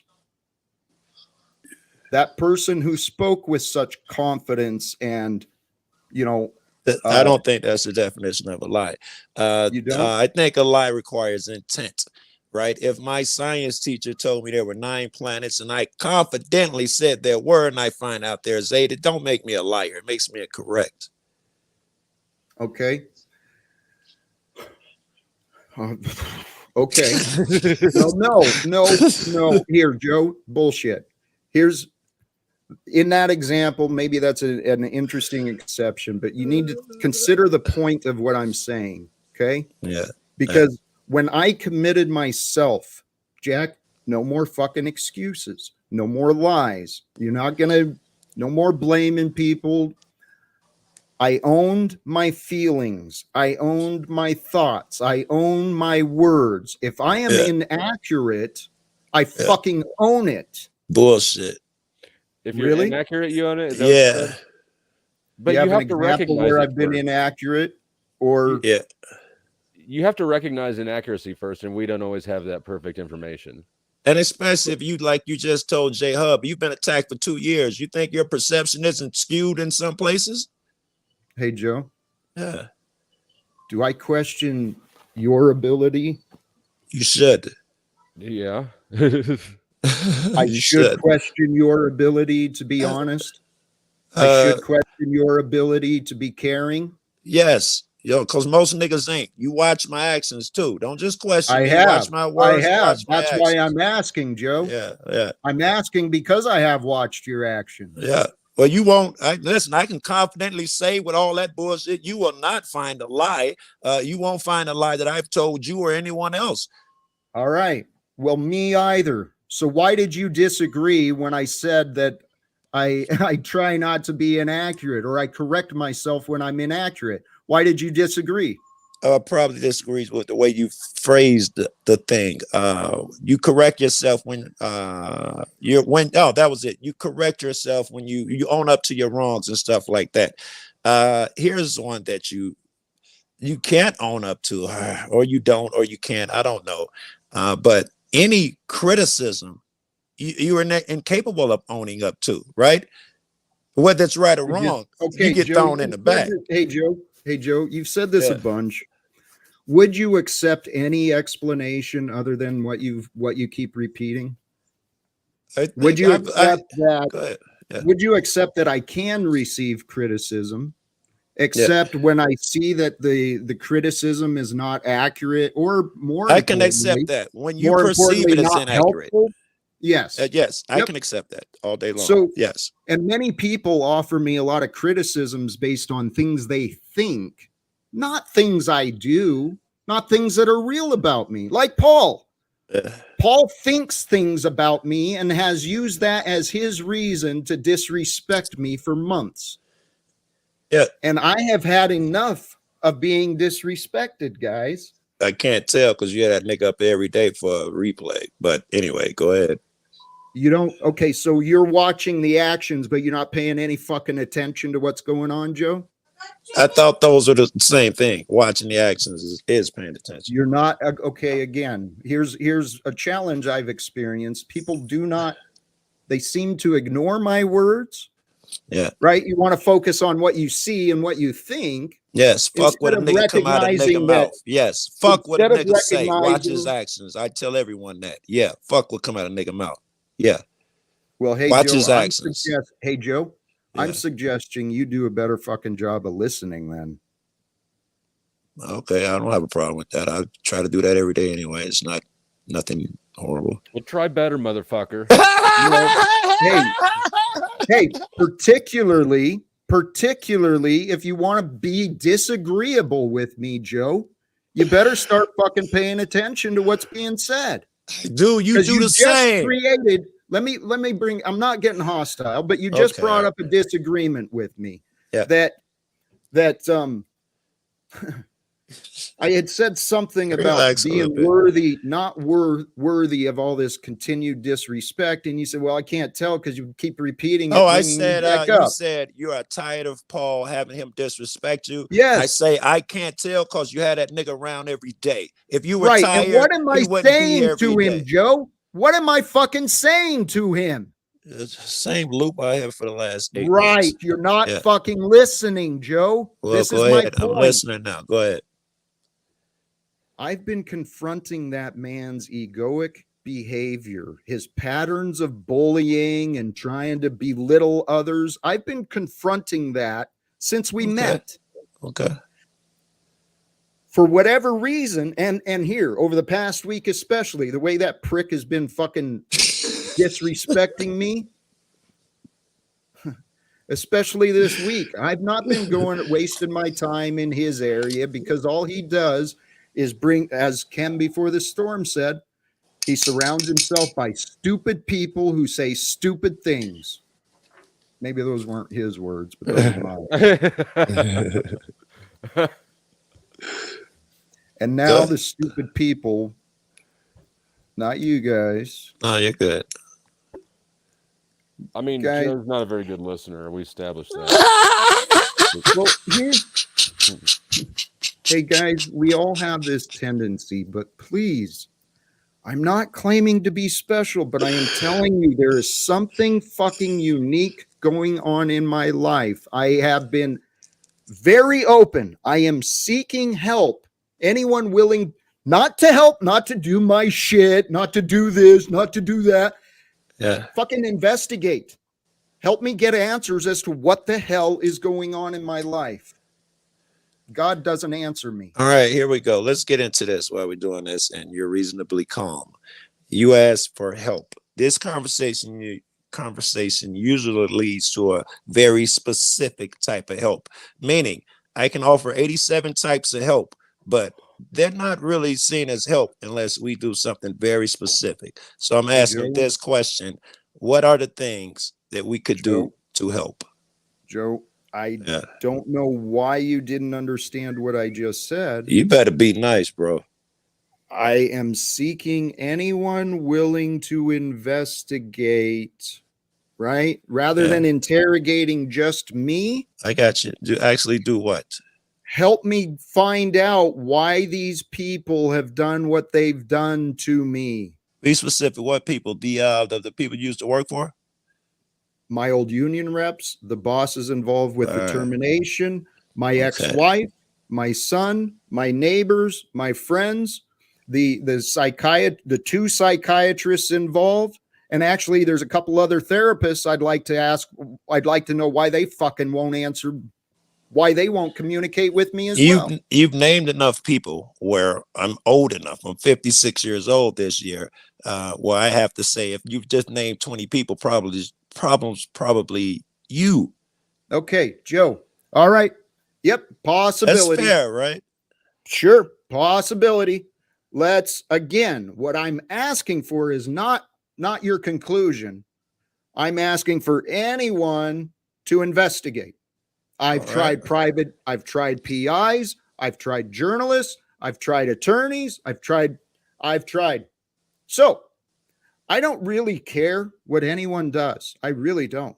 You guys are free to live your life as however it is you choose. Well, thank you, because I wasn't asking your permission, but please continue.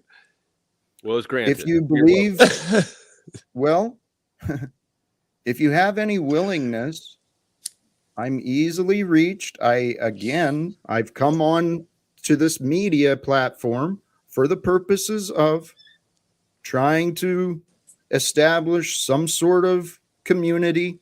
And as I've said again, I believe God is involved in my life. That's okay. Yeah. Why does no one care? That's why that's what I'd like someone to ask these pastors in town. Okay. Because that's the most interesting about you is that God shit, Jack. You know, if you were up here an atheist, God is in your life only. No, J-Hub. Hey, Joe. No, J-Hub. Please don't find a problem with my words. I'm trying to understand it. That's why I'm asking the question to fully understand. I know that God is all that is. We are perceiving an experience that God, our one God, allows us to know. Okay? So God is with you. God is with me. It is like Paul was saying earlier, there's that power within the man that makes it want to achieve, it's got a will to live and to drive. That will, you guys get to choose what you do every day. As do I. I choose to praise God. I choose to go through my days, and as human beings come into the moments of my life, I try to share what I am and what I have that I find to be helpful. Today, the intention was to offer joy, love, and faith from a place of peace, gratitude, and praise. But peace, gratitude, and praise compassion, mercy. Yeah, the world's not, this world doesn't fucking understand those things. Let's do a whole 180. Let's just focus on the topic, because I feel like every show ends up being about certain things. You know what I mean? Love it. I love it. What was the topic? You know what I'm saying? Joy, love, and faith. Let's talk about joy, that. love, and faith. All right, I'm down.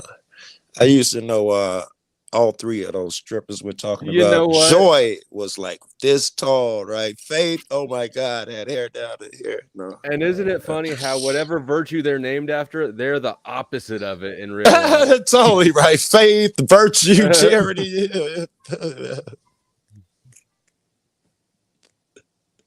Those young girls naming themselves what they're seeking, what they're hoping to find.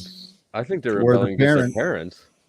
Yeah. Well, the original thumbnail, it was something I'd observed and shared before. From a place of peace, that's where we can find our gratitude, and the gratitude brings us love. And through the praise, that's the true method of faith. Joy, love, and peace. Joy, love, and faith. Faith. What are we talking? Joy, love, and faith? Yeah. They come from peace, gratitude, and praise. All right. If you want to have more faith, find more things to praise, find more reasons to be grateful. Our words reveal what is within us. And this world is, in the corrupted world, the inverted world that we're sharing. People believe in divisions. People believe in separations, in excuses. All that matters is what we think, what we say, and what we do. Okay? I'm offering, I believe, I do believe the people of my past could help us find a way to end wars. But Jack. I don't need the people of the past. I've got anyone who tunes in the future. We can end wars. We can find a way. I know we can. I feel like joy and love are both, they come from the inside. It's not, some people think that they have to get love by their mother or, by their wife or whatever. But, especially joy, and that word itself is literally, just that fulfillment feeling that comes from the inside. It's not really tangible, something you can go by at the store. Yeah. It's all comes from within. Faith is completely different. For me, it can mean many things. Some people have like blind faith, where they just accept stuff without facts and evidence of stuff actually being real. And then you have faith, which is really like you have enough evidence to have faith that something is what it is. For those who have faith, if I've seen Jack come on live every day, I have faith that he's gonna be on here tomorrow. You know what I'm saying? Yeah, that's real faith to me. Jack, honest question without backstaging me. So you think that the YouTube audience, people that you connect to, that you're trying to work with, you guys can change the world like of motion? You don't think there's other things that you have to do on top of talking and getting the rally behind you? Like, that's my honest question without because you just said it. You're like, this people watching, we can change. But wouldn't there have to be motions in play? To get that? I think I understand. What was with the China optics? I think we're back to the mechanism question. I think he's saying, don't you believe that we, whatever group it is going to have mechanisms in play? I think that's what he's asking. Yeah, obviously, maybe, the six of us here may be insufficient to do it ourselves. No shit, Sherlock. And here, much of the opposition against me has been because I'm by myself. I got no team. I got no group supporting me. I'm all alone. But if people stop fucking imagining me by myself, if I actually envisioned this succeeding, well, maybe they'd share an hour to help. Well, and all maybe I'm asking if people you weren't to do such an is angry, miserable investigate. prick blocking people and doing China optics, you wouldn't be alone for the last 6 fucking years, dumbass. Easy to blame. Now you have That's flow so easy state, to so you should be understand. happy. You and flow state seem to be doing very well. You seem jealous. No, I think that it's bizarre. It's bizarre I who would sit next to you and laugh and giggle at you knowing you're insane, but still pad your ego just to have power over me. Sick. Hey, Paul, why are you calling me insane? Look at how you just acted for the last 2 hours and for the last 6 fucking months at least. Okay, so you found an observation. What specifically? Well, and is it's it a false because I keep observation as forgiving well. you? Is it because I keep giving you another chance to join my experience? Is that why I'm No, insane? it's because every time I Seems to join, me no matter that how is. I approach it, you throw me out and get angry. Well, no, just like that's you do. untrue. You don't. It's not. No matter what you do, it's your same old arrogant, stupid patterns keep resurfacing, Paul. So you can go be bitter and fucking arrogant without me. And it seems, Flo, it seems Paul is a little jealous. He's super jealous. I know. He's jealous that we get along. He's jealous that girls like me more than him. He's jealous across the fucking board. I actually think he's jealous of me. I actually think many people are. I think that he's definitely possessive of you. Ooh, no. That was infinitely more interesting. There is there is some truth to that, but he doesn't. That's just the thing. He thinks he owns. And hey, Jay, he owns your emotions, man. I ain't gonna lie. He's like a puppeteer. No, he is. He does. If he does, you just gotta leave him off the panel. If he just come in, breaking the whole side of the conversation. Or you about to ruin shit. Fuck, oh dear, you guys just seemed. Why does no one seem to find the good? Why do you not see that I have been? That. He did. He said. I know, Joe. And you're good. Joe was talking about the girls, Faith, and that fuck was pretty good. Little hooker bitches. Hey, what I was trying to say before J-Hub wants to say that I'm, I guess, controlled. You know it. You know, I'm actually, if you fucking guys, when people start to accept some of the details of what they've been observing, when you understand the picture a little bit more, you're going to actually be looking at Jack and wondering, how the fuck did he do that? Okay. But hey, Jack, that hasn't happened. So, hey, Jack, do you think, hold on. There's a point I wanted to get to that many people are offering their disbelief of, okay? Because we're brought up in this world where conflicts have always been, and, you know, there's been injustice and disparity throughout history. So many of the disagreements I receive, they're from the material mindset, okay?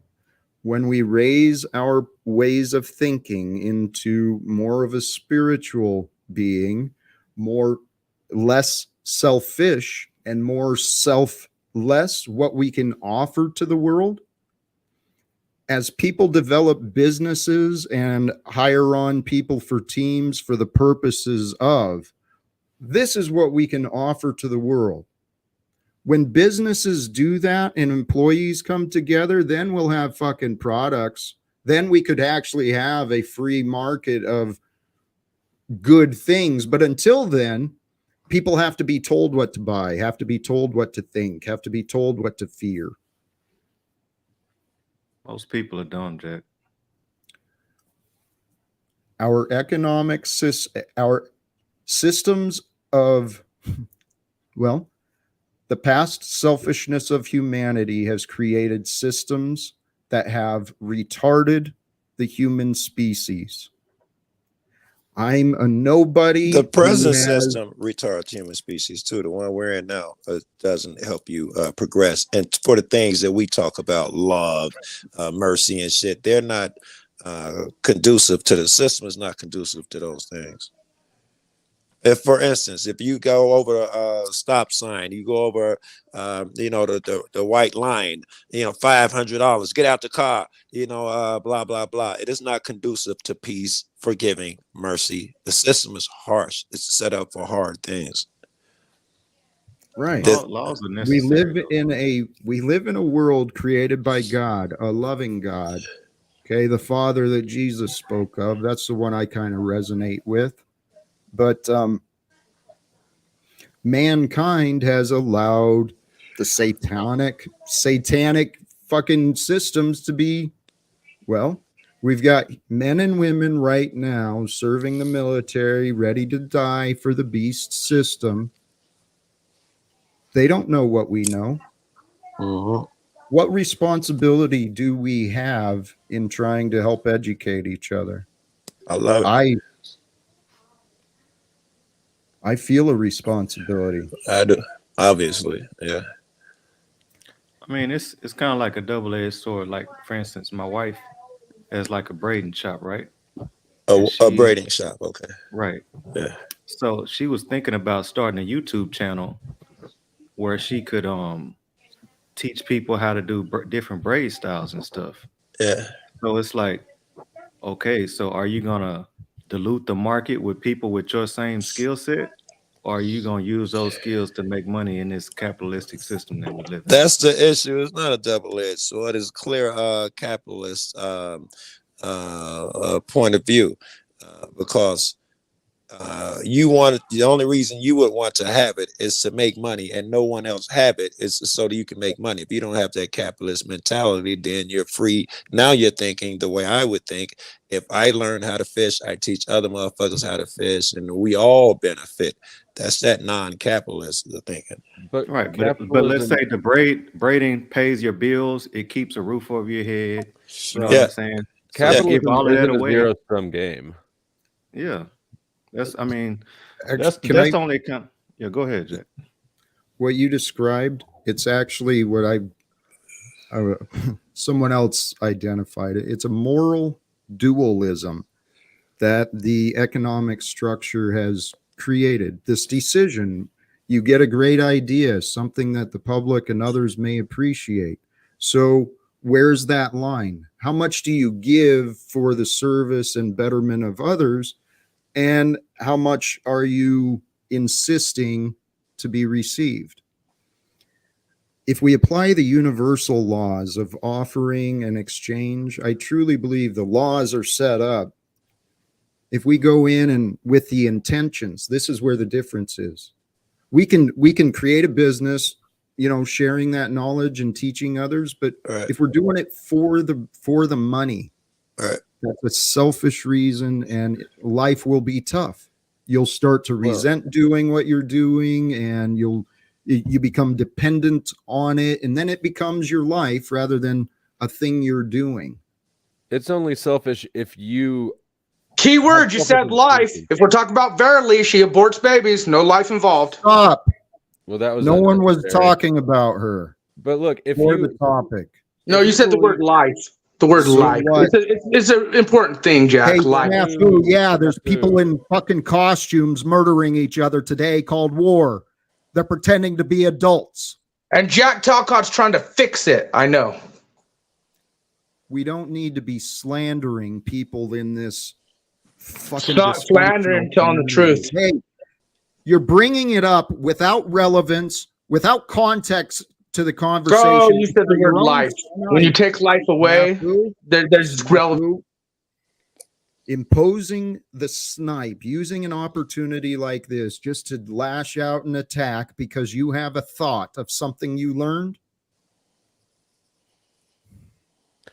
I want to address the selfishness, though. The beauty of free market capitalism, which is not what we have now or have ever had in our lifetime, by the way, but free market capitalism as a system is built on the premise of voluntary exchange. So it only works if both parties gain from the transaction, which means it's not a zero-sum game. In theory. Right. I mean, that's how it should work. That's how it would work. Right now, our economy is fascist, to be completely honest, because the government contracts choose the winners. I agree. Humanity has become stupid from selfishness, greed, and fears. And fears and insecurities keep us distracted, pursuing entertainment, these little addictions so we can find our escape. Yes. He says that right as I light a cigarette. Hey, guys, honestly, whether you agree with the idea or not, I honestly, it blows my mind. It really blows. I cannot find any logical reasons to support the opposition that I've received as far as, hey, guys, let's try and end wars. You don't have any opposition. That's all in your head. No one opposes ending wars. Yes, no one opposes ending wars. Yeah, it's not a thing. See how we could get it done. Anybody out there? Right. Yeah, anybody out there oppose ending wars? Jack. No. Okay, are you saying You saying I've not been receiving opposition for the past 5 years? Not for ending wars. No, that's not even a thing. Well, actually, I don't know. I haven't been there all 5 years, but a lack of total cooperation does not mean you're receiving opposition. That's how you keep perceiving it. Because we won't work with you and help you. We're opposing you. But you're not working with me. You're working for yourselves at my time and energy. Right. There you go. Selfish, greedy, entitled, like you just said. That's what you have been doing, Paul. You're acting like that now. You're not entitled to our belief in you and your concept if we don't see how you can get it done. Okay, we're not necessarily going to cooperate with you completely just because you want it. That doesn't make us bad people. That makes you a manipulator. What are you trying to achieve here? What's your goal? Truth, like it always is. Doesn't change, bud. Anything specific? I mean, generally, just generally truth in every situation that exposes liars and frauds. Where does this apply to me? I just pretty much laid it out. Did you not hear me? We weren't listening again, huh? Too busy worrying about what you wanted. Well, Paul, all you're doing is bringing disagreements and attitude. Yeah, you haven't done that at all for the last few hours. Someone Uber Eats is at the door. You might want to get that. So when are you going to be done competing? I mean, competing with what exactly? When do you win enough off of me? When am I low enough, or when have you achieved victory, Paul? And you can stop playing. What makes you think that I'm looking for victory and that I haven't already achieved it? If I was, well, you've achieved nothing actually. What have you achieved? He's achieved the ending of this partnership. Well, dang, this is like the one time I wanted him to stay up. I kicked him. I'm not arguing with your decision. I'm just saying, like, I kind of wanted to hear what he was going to say about that. Do you think he would even? No, I think he would say rights, principles, freedoms, and make. He would just bring up claims. Yeah. Yep. He'd distract, deflect, that type of shit. Yep. Obfuscate and create an accusation. He points to intangibles. Paul is persistent. I don't know. I don't know if I'm supposed to block him or what I'm supposed to do in order to do whatever you want. There's no a leader who doesn't know what he's supposed to do almost all the time. Great. An honest man speaks the truth, admits what he does not know. So do you need to be banned, or can you fucking grow up? Do you need to ban me, or can you check your emotions? No. Can you answer my question? All right. What was the question for? It was what Paul's accomplished.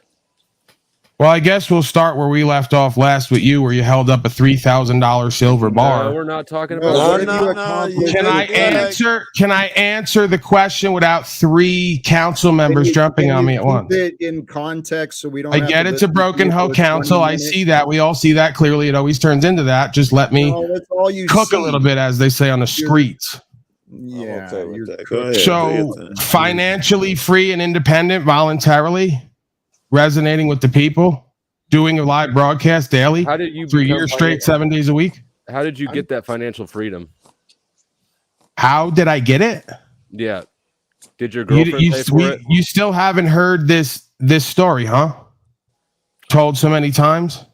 What? That you're a broadcaster and you get voluntary donations? That I went to a public land and I lived there for a year in a tent. I left a job and a potential financial freedom. You're referring to homelessness, basically. I don't understand what that means. It means you lived in a tent under a bridge. No, I decided you're not listening. Try again. I left an apartment in Denver that I paid $100 a month for, which is unheard of because it was through a veteran. Denver, yeah. Because it was through a veteran who had a situation. Excuse me? Are you going to let me speak or just keep talking over me? Do you actually want the answers or do you just want to build a narrative? No, I was curious about a point that you had said, but you cleared it up. Right. So I was putting $2,000 a month away for at least a year or two.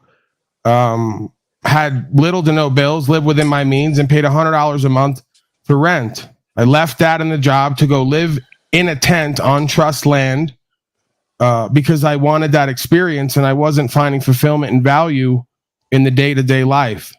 I found more fulfillment and value out there. I've learned more about plants and animals. I've had various experiences and networked and created communities with others. We're working being self-sustainable on the land at times. Obviously, I came back here, so you've seen me. You know that I'm not over there. My life has changed completely, taken a 180. So, I mean, again, I may have a very low standard, but to be able to live free at this point, be self-sustainable, and to do it doing what I love to do and what people say I'm good at, that to me is an achievement on some level. I kind of feel like freedom is like sovereignty, right? Okay. It's a difference in being free to kind of do what you can do and then free to do whatever you want to do, you know, and that kind of depends on the person. You know, if I want to go to sit courtside at a Lakers game, if that's my level of freedom of what I want to do, you know, then that's my sovereignty, right? Right, but he doesn't have that at all, and he's trying to demean me and say I'm homeless when I'm doing better than him. I like what you said. Like you if you just wanted the basics, you know what I'm saying? I've been there at a point in my life where I just wanted to, you know, I could just, you know, survive and, you know, not have all the responsibilities of the day-to-day life and stuff like that. You know what I mean? I definitely understand that, but like I said, it's different from person to person, you know. Yeah, but you're not incorporating what I'm saying. I gave up that lifestyle to go figure more out about myself and what I really wanted to do. Through starting the broadcast, I've done better at the broadcast than I did working a job. Right. And like, so you don't think that's an achievement to take my busyness, me talking online and my lifestyle and how I live, changing others' lifestyle and do better? I don't think that's the truth. Why do you keep saying you don't think it's the truth? I'm not putting anything on record. I told you that. You're not getting it. You think I'm a dishonorable man. We know that. You're projecting. I wouldn't come up here and fucking lie and put my reputation and integrity at stake, which is all I value truly. I know it's all you value, but you would put it on stake because there's nobody can force you to prove or disprove anything. I have no reason. You're so stupid. You don't realize that I'm jeopardizing what I have by talking about it because it rests on people being endeared to me and resonating with me and what I do. I'm willing to be authentic to put you and your ego in your place. I would never lie about something like this when there's nothing it could benefit me other than to check your bitch ass. Here, I have something to lose by.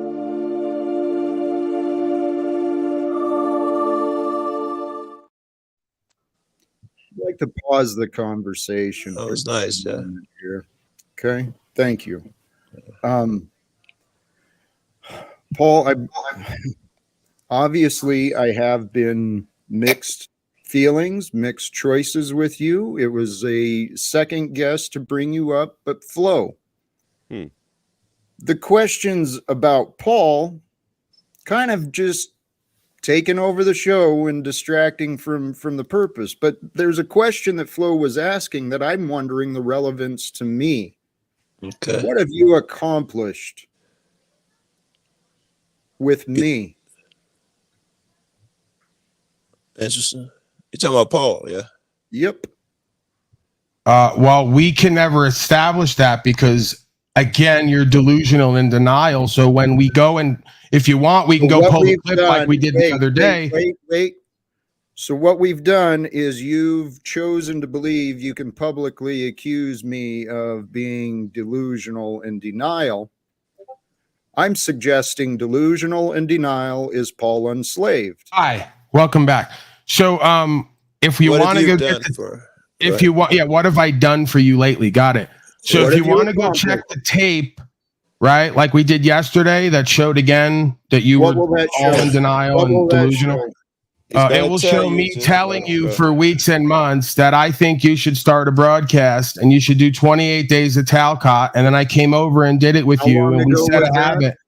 Yeah, You're not letting me answer the question. Well, I think so right now, why we're here on your broadcast with 3/4 of the audience from my channel is because you've taken tried to help you achieve something for yourself. Thank me now or later. What did I do? Did I get any? What have you helped me achieve exactly? What have you fucking done with me or helped me to achieve? Hold on. Yeah, you guys are getting weird. Now the question was, what's Paul done to help you? It looks like he may be corrected. He helped encourage you to get the show started. You should accept that if it's true. Okay, it doesn't mean what your argument was about to be. Now, what have I done? Because you can't just tell a nigga go through 28 days and suddenly a show is created. You must have done a thing. You must be still doing a thing. All right, I'm done. Yeah. Well, what I see Paul doing, he's ignoring the fact that I was already live streaming before I met him, that I was already doing daily live streams before he suggested it. I didn't know that. Okay. So he wants to take all this credit. And what I'm trying to get across to him is, Paul, what the fuck do you think you've accomplished for me? I know you only care about you. What have you accomplished, Paul? What have I accomplished now? Are you asking with you, for you? For you. He said you didn't start the show. Was your intention for me to build a show doing 7 days a week like you so that you could come here and constantly insult me? Is that what the intention was? I like it, Jack. I see where you're going. So how would that make any sense? Exactly. He said if you really wanted to help him, you're hurting him now. So your intention must not have been to help him in the beginning. That's what he's saying. Amen. I'm just checking what you just said, Jack, because my memory was that you weren't going live regularly until we. So you're mocking me now as I'm looking through the back area, as if you're the most eloquent, articulate being. That was Flow State, wasn't it? A guy who names himself Flow State, who's never been seen once on camera in a flow state. Amazing. He's gonna mock my umming and awing in the background, going through his. Oh shit! Jack pulling up receipts, yo. Jack pulling up receipts. Yeah, Jack. So what were you saying, Paul? Jack, I see you. What was I saying? What is that showing? I think he's about to show that he was going live before your recommendation. Right. Let's see that. All right. I don't know. You know what? These don't have the. Where's the dates? Oh, there it is. Right there. Date. That's it. Because what I remember, again, I don't keep stats here, but what I remember is you coming on my panel pretty much every day for months and saying, you know what you're going to do. Your house is going to be gone. Your family won't talk to you. No one will listen to you, but you want to be a life coach, or you are one, but you got 2 websites and no one will sign up. And how are you going to work with me? And how am I going to go to the UN with you? And that's kind of what we all remember over here on this side. But we're culted up and delusional and denial. So if we could kind of go there and look together, you know, maybe we can What is the point? The truth, again. Okay, but Paul. All right, so whether establishing credibility, are you scared of that? No. Are you scared of accountability and establishing credibility, Jack? let's do this. Oh, we're deflecting again right off that screen, huh? Aren't we? Because you remember what I do. Yep. No, here. Back to the now, brothers and sisters. I love you all. Holy fuck, I love you all.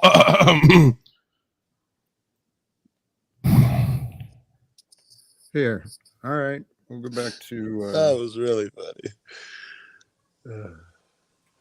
You remember when it was? Oh, I hope this is... I'm interested. 2019, right. Keep going. Well, this is 23. We met in...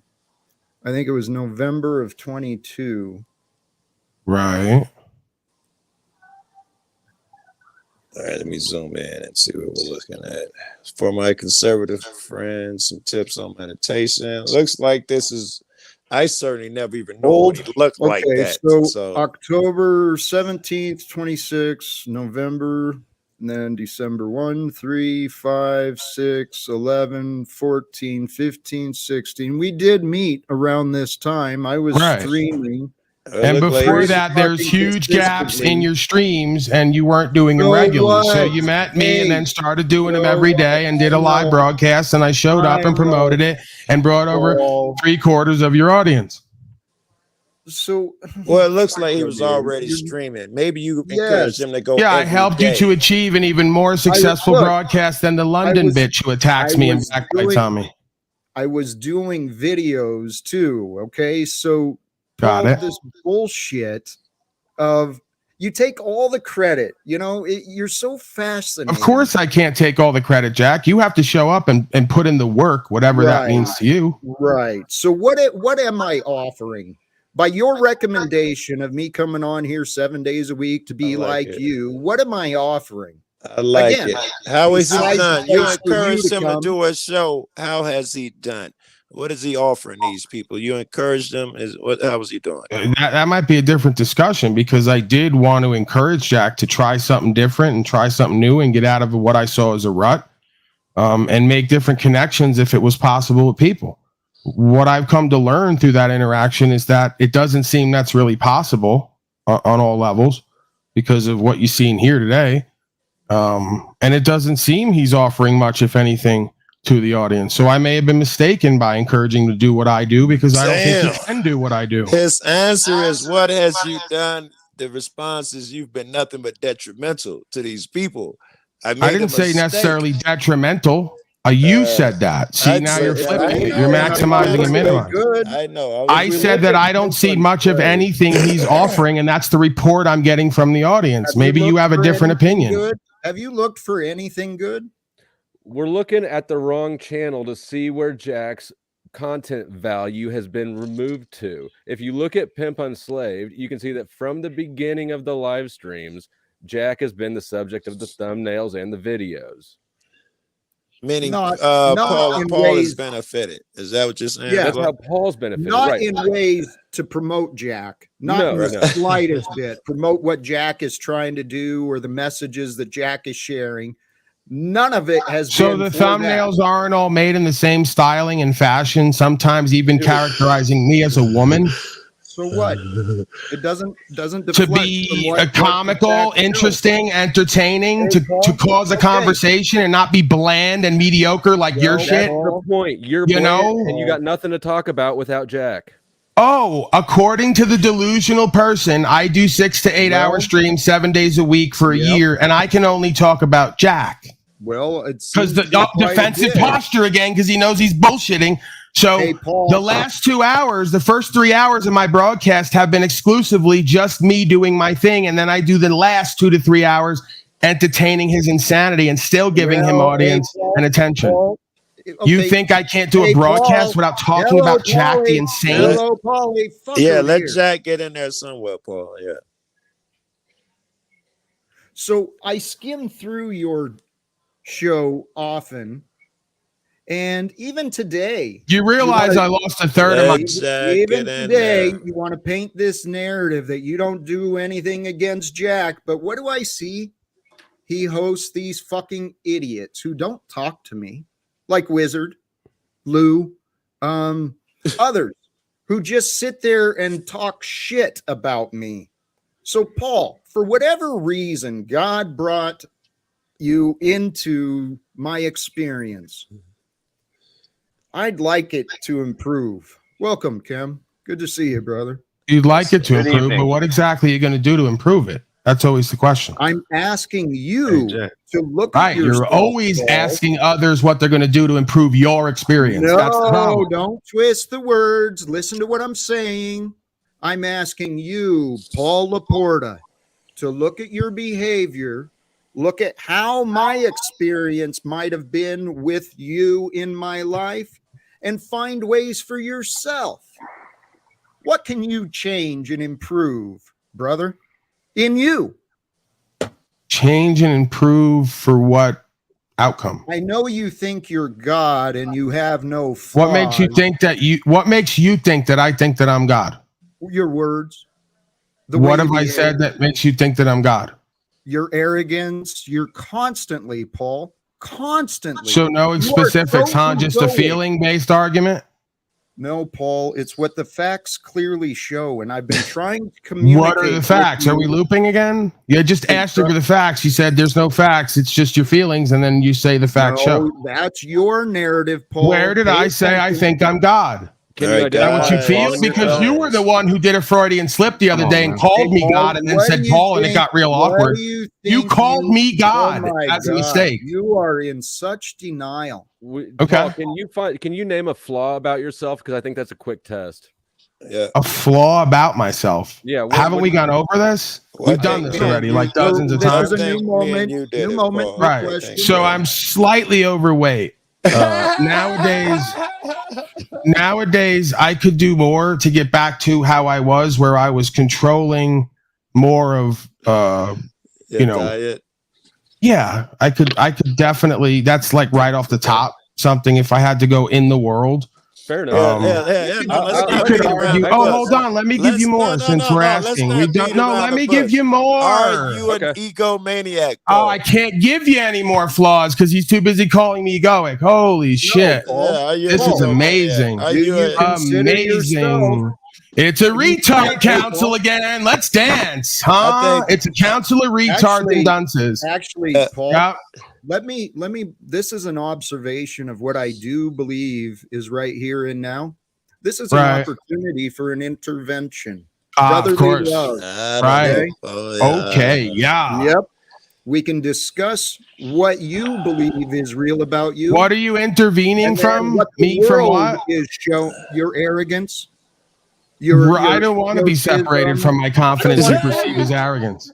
I don't want to call you narcissist. Yeah, I know you're that. I don't want to be separated from my confidence you think is arrogance because you're insecure. No thanks. Let's discuss. No thank you. Whoa. Can we just hold up for a second?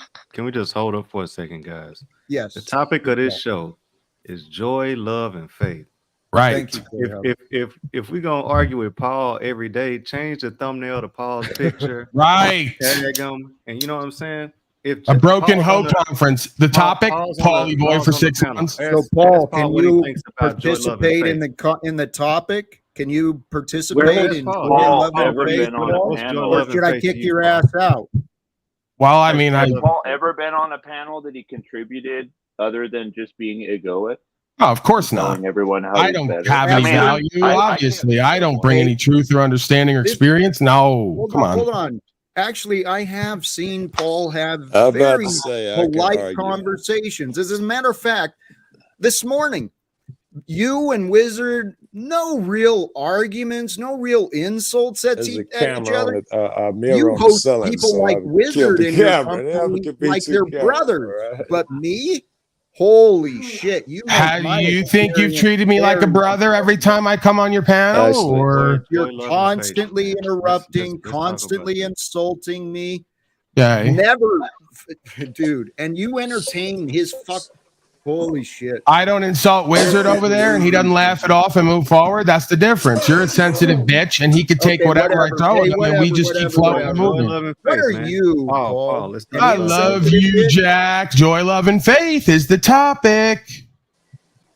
Do you understand? Joy, love, and faith. Let's talk about Absolutely. I'm joyful. I have a jocular presentment on here. I'm faithful that I'll Hey, Excuse Paul, me? Yeah. What if like me, just hypothetically, what if when I'm sharing my experience with you, or rather when I'm gracious enough to be in your experience, what if there's no joy, love, or faith demonstrated? Do you care? Do I care? Or do you only care about your experience? I guess that's a question. Well, I'm only responsible and accountable. I'm only responsible. This is something you might want to learn. I'm only responsible and accountable for the experience I create inside myself and then what I share with others. Yes, if you don't want to share in that, you're not entitled to that. Hey, Paul, what you share with others. So, right. You have a narrative of what you're sharing with me. Right. I'm saying that your narrative is false. Okay? No. Better than the false argument. Better than the false argument. What if your narrative or whatever he's calling it hurts Jack? Do you care about that? Hurts him how? Hurts his reputation, hurts his mental. If you're a fan of the Eastern, you know that you bear responsibility for that shit if you bring him anxiety and any other shit like that. I bear responsibility for highlighting a continuous pattern he chooses to engage in while ignoring the facts of the matter and its recorded reputation. I think the question was, if those things hurt him, do you care? Well, if I didn't care, I wouldn't come back here over and over again and try to seek some kind of resolution with him rather than just do content. He claimed there's resolution available. He already answered the question. He already said that he's only responsible for himself. Twice he said it twice. Actually, if you were listening, he also said himself and the something that his interaction with others. So he did throw others. So if he's only responsible for himself, yes, and then how he interacts with the world. Yes, how about he explains how before this broadcast he said, "Jack, it's 4:30. Jack's about to go live. I'm only going to stay online so I can go over there and disrupt Jack's broadcast." How about Paul account for that? Very good. Did you hear that, Paul? I'd love an answer to that. Right, because we've done this so many times. I know you and everyone around you like the book, and I know it doesn't matter how I come over here, what I say and do. You're going to devolve into this, and I was right again. Because you always come over here total gaslighting. So, however, what your assertion earlier was, you're only over here looking for resolution. You're only over here. Hold on. You're presuming that resolution is absent of accountability, which it's not. Sorry to tell you. If you hear the whole thing, thank you. Hold on, Kim. I think your assertion was that you were only over here to look for ways to seek resolution. And someone put forth assertion that you said you were coming over here to be disruptive, not helpful, to be disruptive, specifically to be disruptive. Guys, I feel like the topic of this show is joy, love, and faith. Yeah. If we're gonna argue about Jack and Paul, I'll show this is a big catfish. Do you get what I'm saying? Everybody agree. You want to blame me, or what do you suggest I do? Of course it's your fault. I'm saying we control the panel and talk about joy, love, and faith. Yes, that's what I'm saying. Of course it's your fault. Instead of talking about Paul and all the disagreements y'all had over here. Hey, Hub, place yourself in my shoes just for a moment. All right. What do I do with Paul? You tell Paul, hey, the topic of our show is joy, love, and faith. If you can't stick to it, you can get off the panel. I like it. Yeah. You know, I mean that's do you see that's us interrupting and yelling at each? If Paul's not here, how much arguing happens? Zero. We've been pretty trade. That's why I came up. That's what I noticed. I thought it was time for. I figured he was cranky and it was time for his applesauce snack or something. I don't know. Maybe I'm an outsider and y'all do this every day, but I we clicked on this link. Paul does this every day. Here, it says joy, love, and faith. Please. That's what I expected to yes. see. All right, hold on. Hub, yeah, you can't give away what you don't have. Context. For the love of God, may I speak just for a moment? Please bring this into the context of my honest admission of the bizarreness of my life. I'm seeking help from others to help resolve disagreements. People have presented themselves repeatedly to me, disagreeable and committed to their narrative, like Paul. Now, not to keep the subject on there, but there's anyone who wants to try and help me, please. I got a list of people who are disagreeable, and I'd love to understand why they won't open their minds. Right. That's not how it works. That's not how it works. Well, it does when you're delusional. Because when we ask people questions, they think of different things. Simple as that. Joy, love, and faith. So, how do you find what to love? How do you know what to enjoy? Love, what to have faith in? Love it comes from within. It doesn't matter what everybody else is doing. You know, love is like an action. It's who you are. You can be loving. You know what I'm saying? It's not you don't have to figure it out. You can have love. You're alone. As long as you're trying to figure it out, you're not in the action of loving. The now shit, Jack. The now he's talking about your theory of the now. Yeah, you have to be. It's a difference in being and knowing. You know, you can know something and have a theory of something, but it's a difference in being it. You know, living it. You know, in real time. You know, and showing that example. You know, so be love. You know, don't be arguing on her every fucking day. Hey, all right, let me go in with Jay's example. If Jay is correct and that is true, if it is to be joy, love, blah, blah, blah, sometimes, you know, you talk to some of these people up here that you are not exhibiting joy and love, you're angry as fuck and all of that shit. So if the objective is to experience and live in the now, live in the moment, kill those moments where you're not experiencing joy, love. Yeah, like the Bible says, let the dead lie with the dead. Everybody ain't for everybody. If somebody ain't with your program, put them to the side and keep it moving and keep moving forward on the people that you can align with. But you don't have to get on here and argue every day. That's just my perspective. You have to love yourself. Unless you want to. I mean, don't get me wrong. That's where it gets confusing because it's like, you know, I know Jack's a smart guy, but, you know, if you get on here and argue every day, it kind of contradicts, you know, the point. Yeah, I agree with you. Jack does not present a platform where he wants arguments. We ain't got a bad but there are other ones that you know. Started. We ain't got a but bad Hey, Jay, let me, if I can pop in here. Thank you for that reminder, right? Love it's an action. It's demonstrated. It's not spoken. It is shown. And thank you. I took that as a personal reminder for myself. Good, Jack, very good. That is what I'm hoping to offer is some joy and love so that people may find some faith.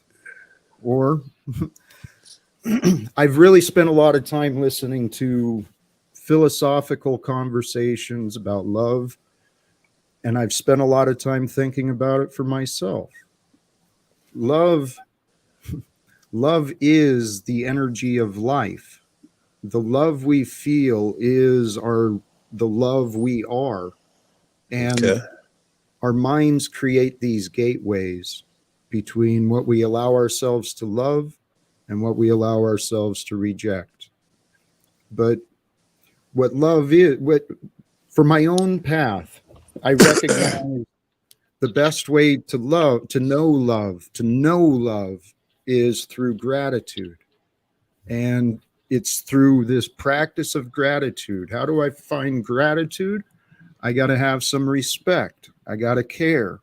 I've got to receive and accept.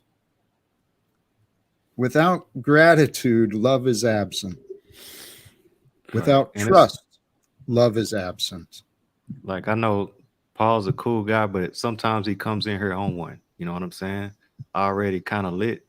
But at the same, I know for a fact, you know, peace and anger can't exist in the same space. So if I'm constantly being peaceful, you know, and somebody else is, you know, raging and stuff, you know, it's gonna, after a while, you know, they'll understand, maybe I'm out of order a little bit with my temper or whatever it is, you know what I'm saying? And, you know, but every time, like I'm married, you know, my wife, we go through the same stuff. If she comes in on one level and I try and up her, No, I back off. If that energy, we're gonna be going all night. I back down. It's a marriage, but it's still a relationship. It's the same thing, So, you got to kind of show that peace.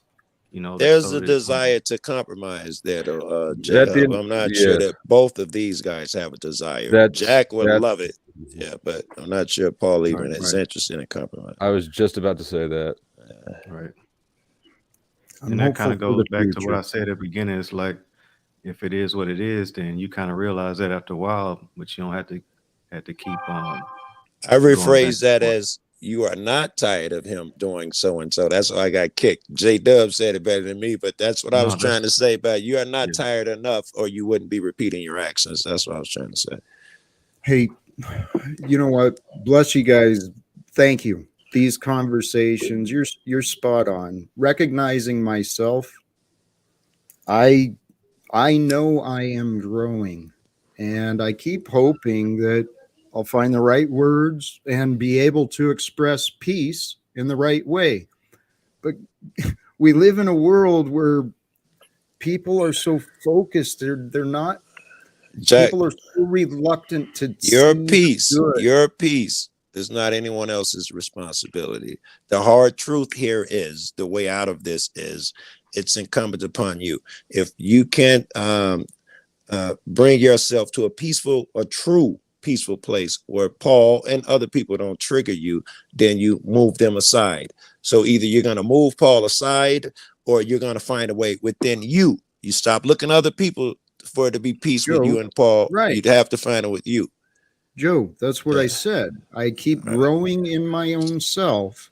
All right. But for the love of God, I don't know what I can do. I mean, I'm going to work on this, J-Hub. I'm going to be consciously more grounded and peaceful, I guess more stoic. I've been allowing myself to I've seen this already.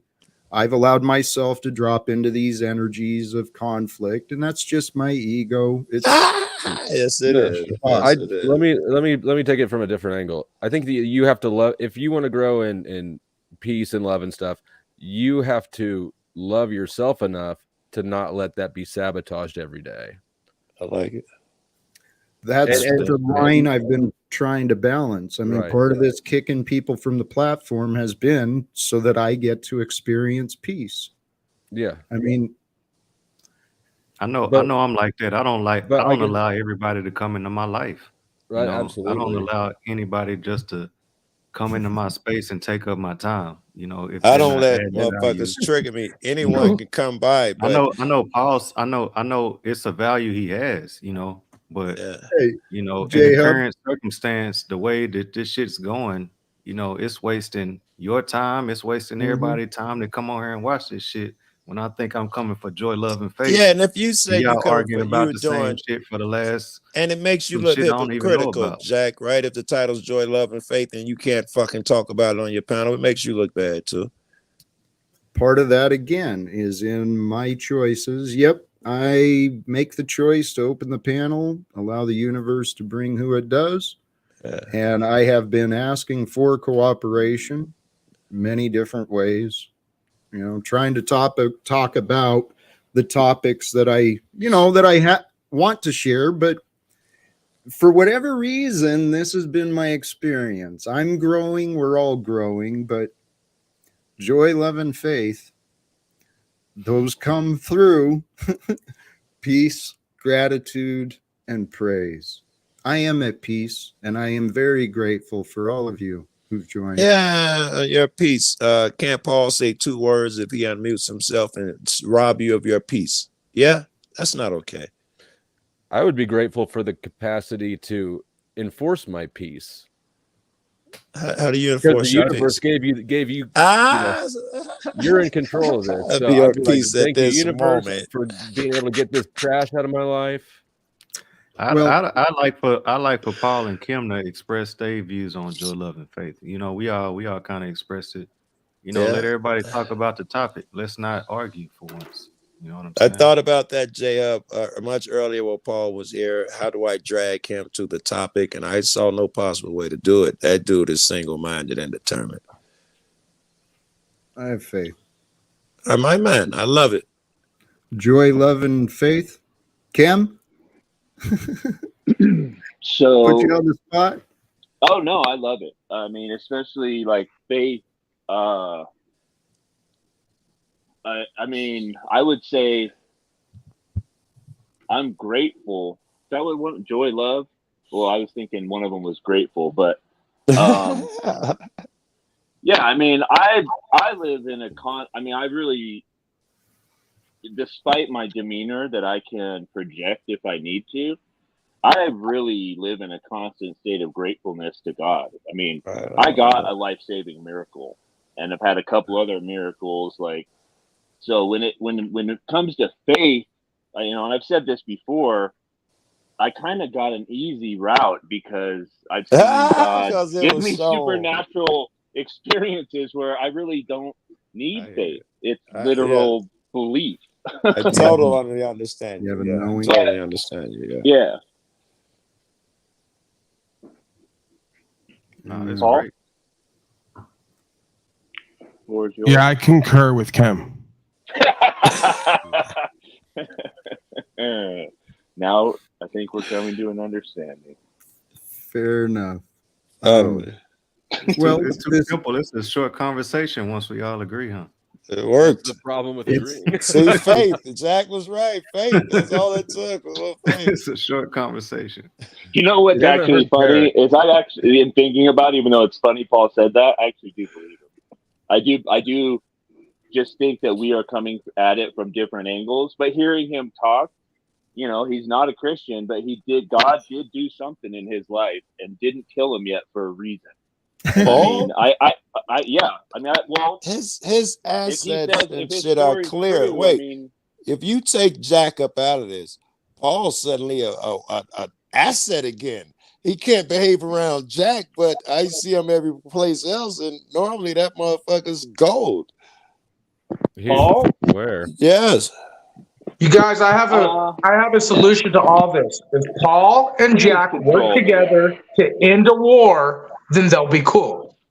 That's as simple as it goes. Paul and Jack. All right, Jack, what do you want to start with? Let's start with low-hanging fruit, Tigray. I think they're still bombing there. You want to end that shit real quick or what? You'd have to work with Jack on this. It's your wars to end. And they're black people there. We can make that politically motivating. You and Jack could coexist. I'm working with the general here. There's black people in Tigray. We could show them, speak about how black folks are tired of the oppression, tie it into the white man, a new world order, and make it politically advantageous for us as well. I'd love to talk about that, but some white motherfucker gonna jump up and say, "You black motherfuckers, stop being the victims." And I don't want to hear that today. I mean, it's almost like what war? You ain't gotta wait on nobody. I would say I'm fighting a war. It's a war against qualified immunity. I mean, in America, I love that. That's a great there is no for us to engage. There is no actual. Go ahead. There is no actual qualified immunity. It's a false conceptualization because we have now moved from the common law into legal policy and code, which makes it so that the men and women acting as the servant aren't being charged.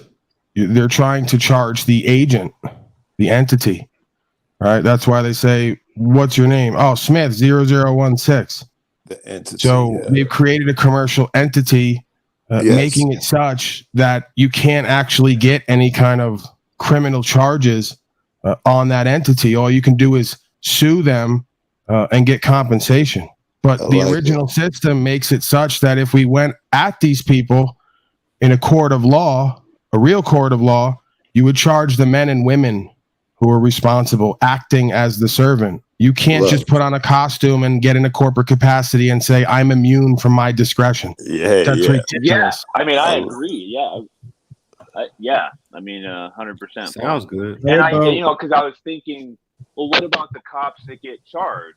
And it's like, well, you never see them charged and still be a cop, do you? How about they we take whatever run with their umbrella they're under, and they clearly have to put them under the agent, or I can't help, however Paul referred to that. They put them under a different status. And I do agree the courts are best hope, you know.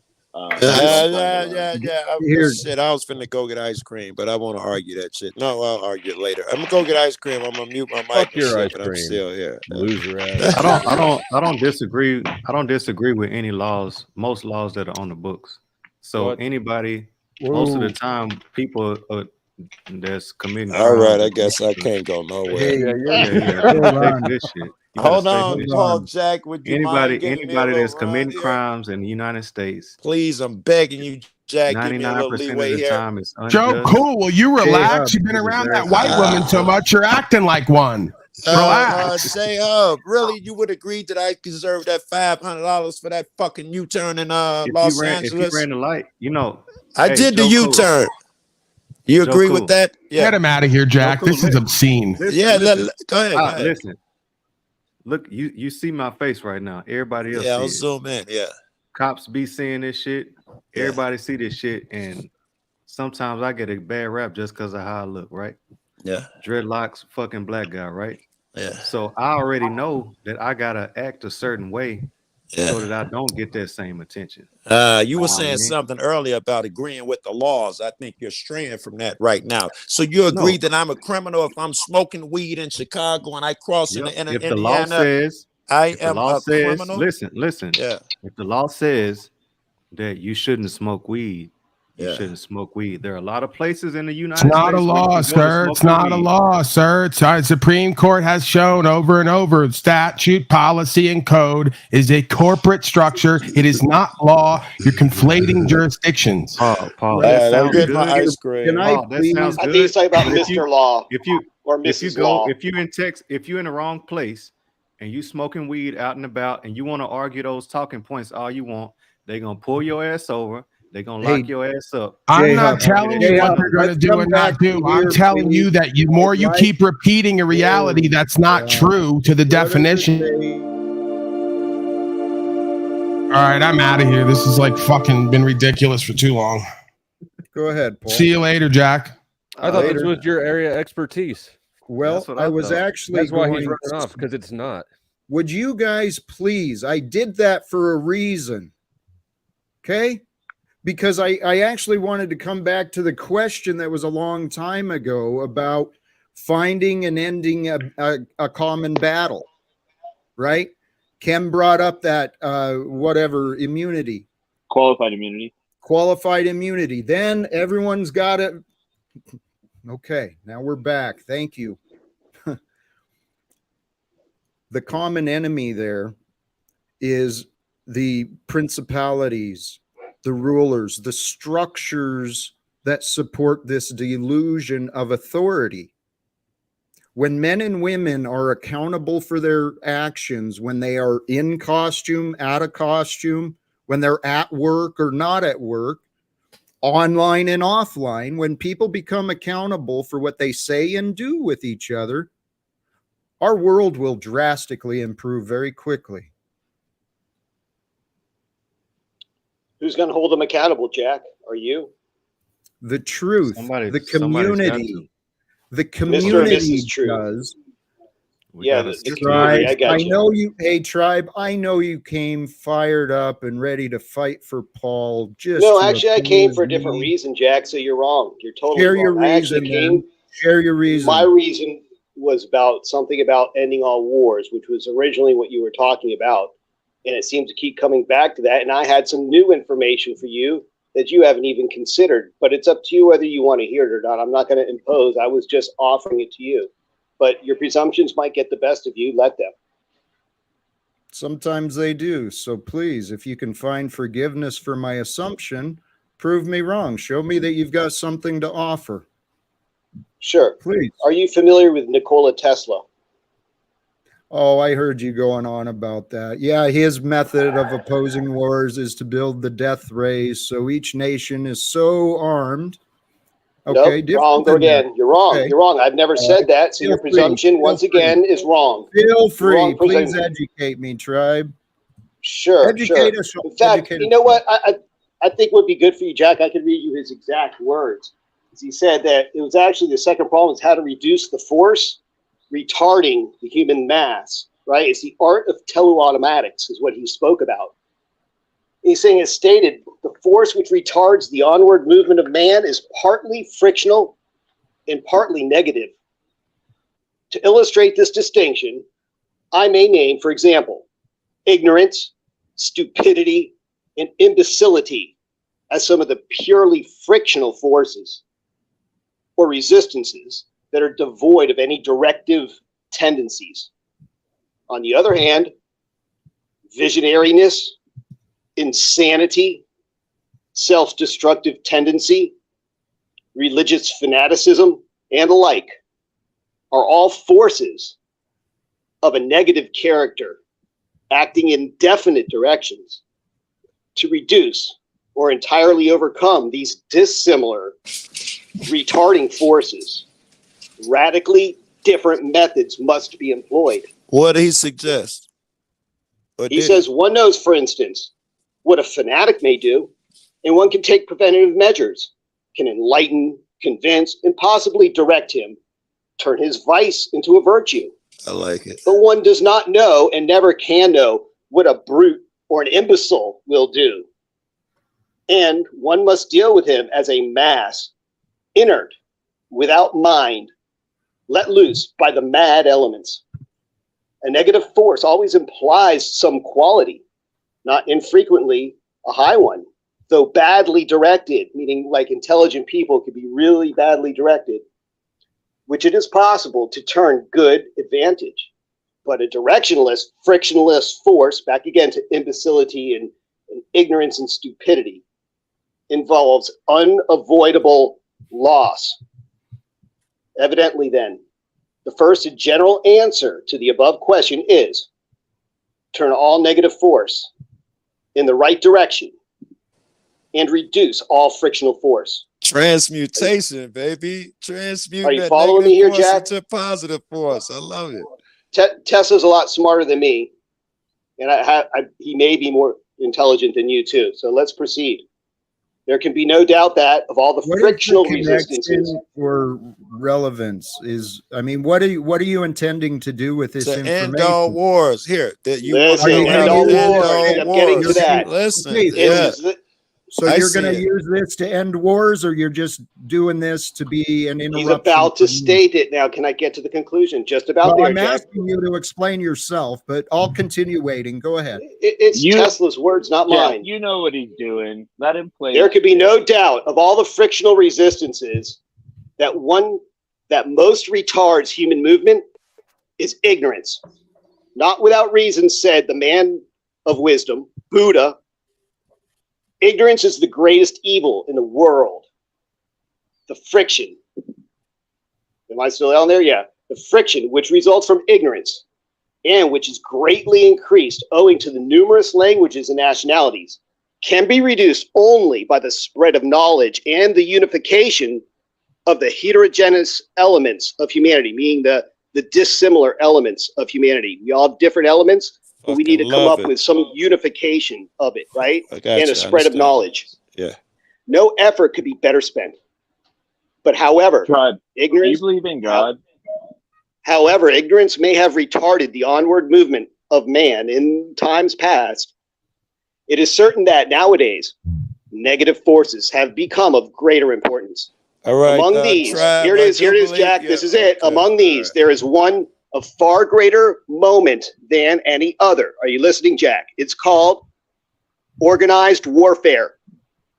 When we consider the millions of individuals, often the best, ablest mind and body, the flower of humanity, who are compelled to a life of inactivity and unproducticness, the immense sums of money daily required for the maintenance of armies and war apparatus. You going on, bro. Let's cut to the chase. I know it's Tesla. It's a bit.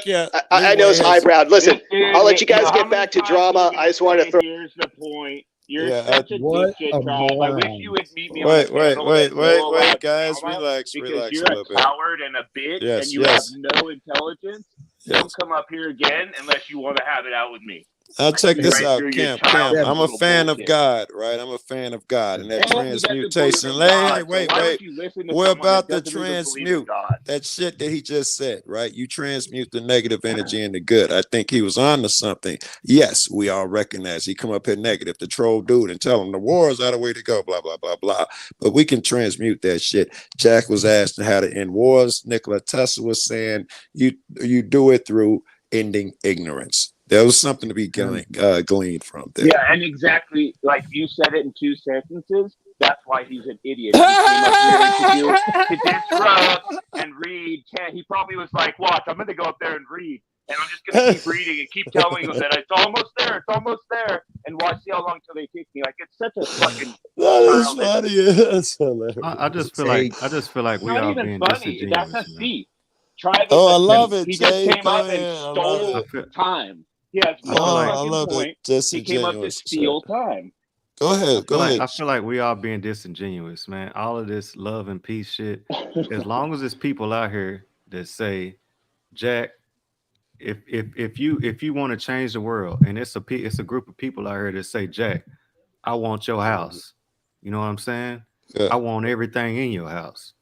And they got the power to enforce and take your house. It's all this love and peace talk. I see where you can unite with all the love and peaceful people you want.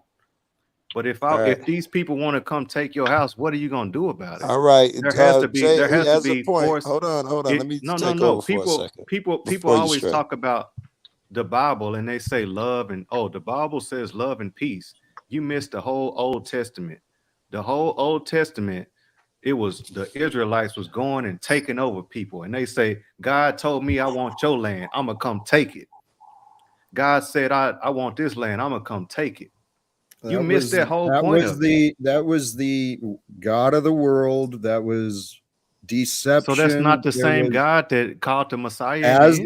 As I understand, and this is what I tried mentioning earlier. And Kim, I've been trying to talk for a little bit. Your mic is horrible, brother.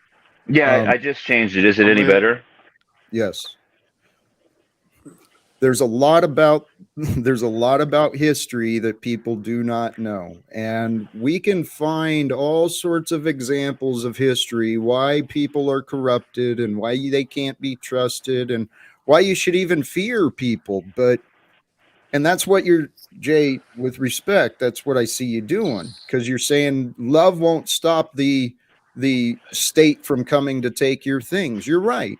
Under this current world of corruption, where people don't really care about what's happening to each other.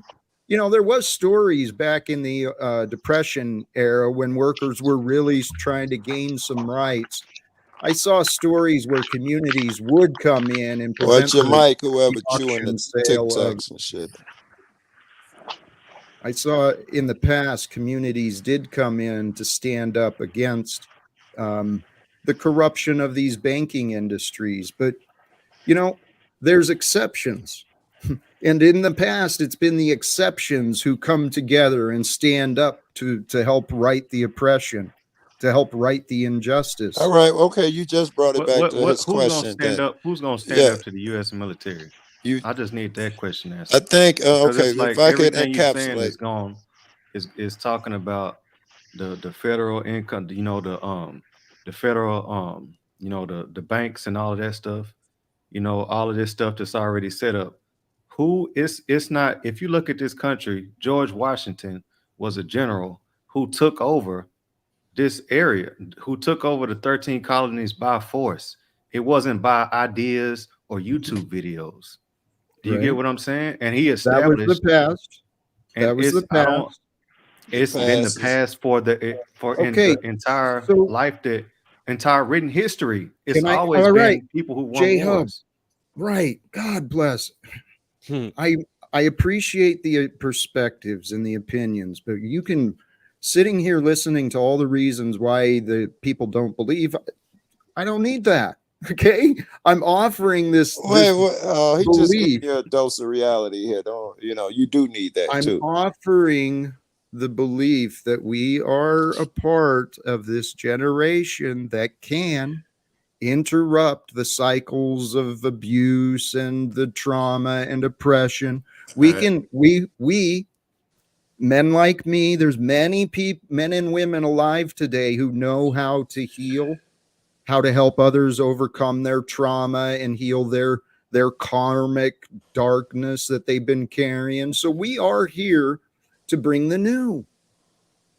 And there's nothing new under the sun. Yeah. You believe in prophecy being fulfilled? New world order being system? Snafu, I actually believe that should my goals, what has been inspired within me, I truly believe if those goals are achieved, that is fulfillment of prophecy. I'm attempting to do what I think is my part.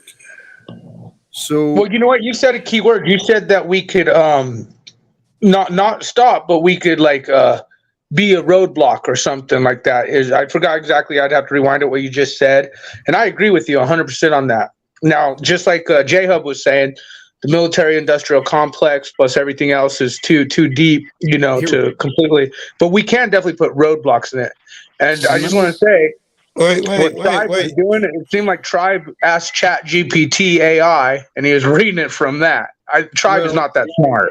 No, he was reading words from Tesla. But hey, Let me can I get in on what Sahub said before we strayed too far?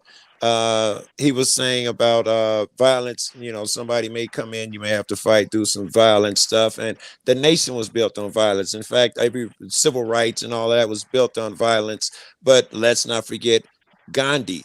He didn't pull a gun to get those people out of his country. The fucking British Empire left, and he taught through peace and love. Or Martin Luther King went a peace and love route.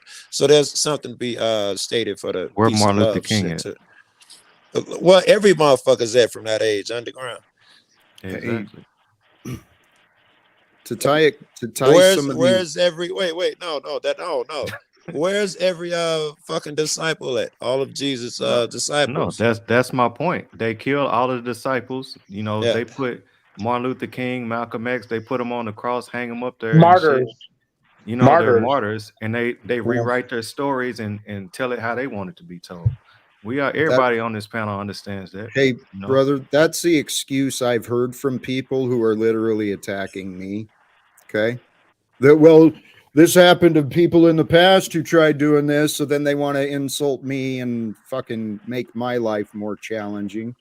But whatever the role is, we're all here. And to tie this kind of back to what Tribe came up offering from Tesla, the greatest problem, the greatest weapon, most dangerous weapon in this world is the human psyche. A confused and ignorant man can cause damages that go on for a long time. Ignorance is the greatest evil in the world. The solution for our world is to help educate each other. Sounds like it. With compassion. That was the other thing. If Jack, if you'll allow me 1 second, that was the other thing. In history, we haven't been able to overcome, but no time since now have we had the internet where every man can reach out to every man. So there's another thing, that just something to throw in there that maybe it will be successful this time. And one thing I would say is, in order, for it, you have the ideas, right? But in order for it to be enforced, that's kind of what Flow State and I kind of been saying. You got to have action items and stuff that is actually going to change. You literally got to have an army of people out here that's really believing your stuff and ready to die for what you're saying. If not, you're just going to get hung on the cross and we're going to read a story about you. No, you're going to get hung on the cross anyway. This story ends. If you do God's work, dawn of time, you end up hung on the cross whether you do good. Or I believe that we can be the generation that comes together, starts standing up for the whistleblowers. What does stand up mean? What does that mean? Stand up. I like it, J. I like it. What does that mean? Stand up. What would you talk think about it? Well, Jack was right. It's Because, like, we do the thing. No, you guys. Well, Jack okay, is right in a way, J-Hub, because when he said you could put a wrench into some of these things, when I scream pogo, like, people are doing different things to stand up against the military-industrial complex and all the bad things going. But again, I tell people, can you stop prophecy? Like Jack, can you stop prophecy, being fulfilled? We could put a wrench in things, but can you stop prophecy? My opinion, no. I got a snafu on this one. I don't think that's. But I'm not saying you don't try. I'm not saying you don't put a wrench in it. Can I address this, please? So, what if the prophecy is the reign of Christ, and what if Christ is the symbol, the archetype, the energy of love?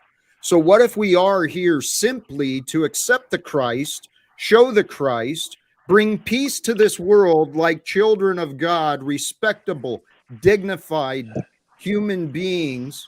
All right. He is saying, have you read Revelation, Jack? Yes, it said Christ return. What if Christ returns in you? But you read Revelations, right, Jack? Yes. So you understand that the world is going to be.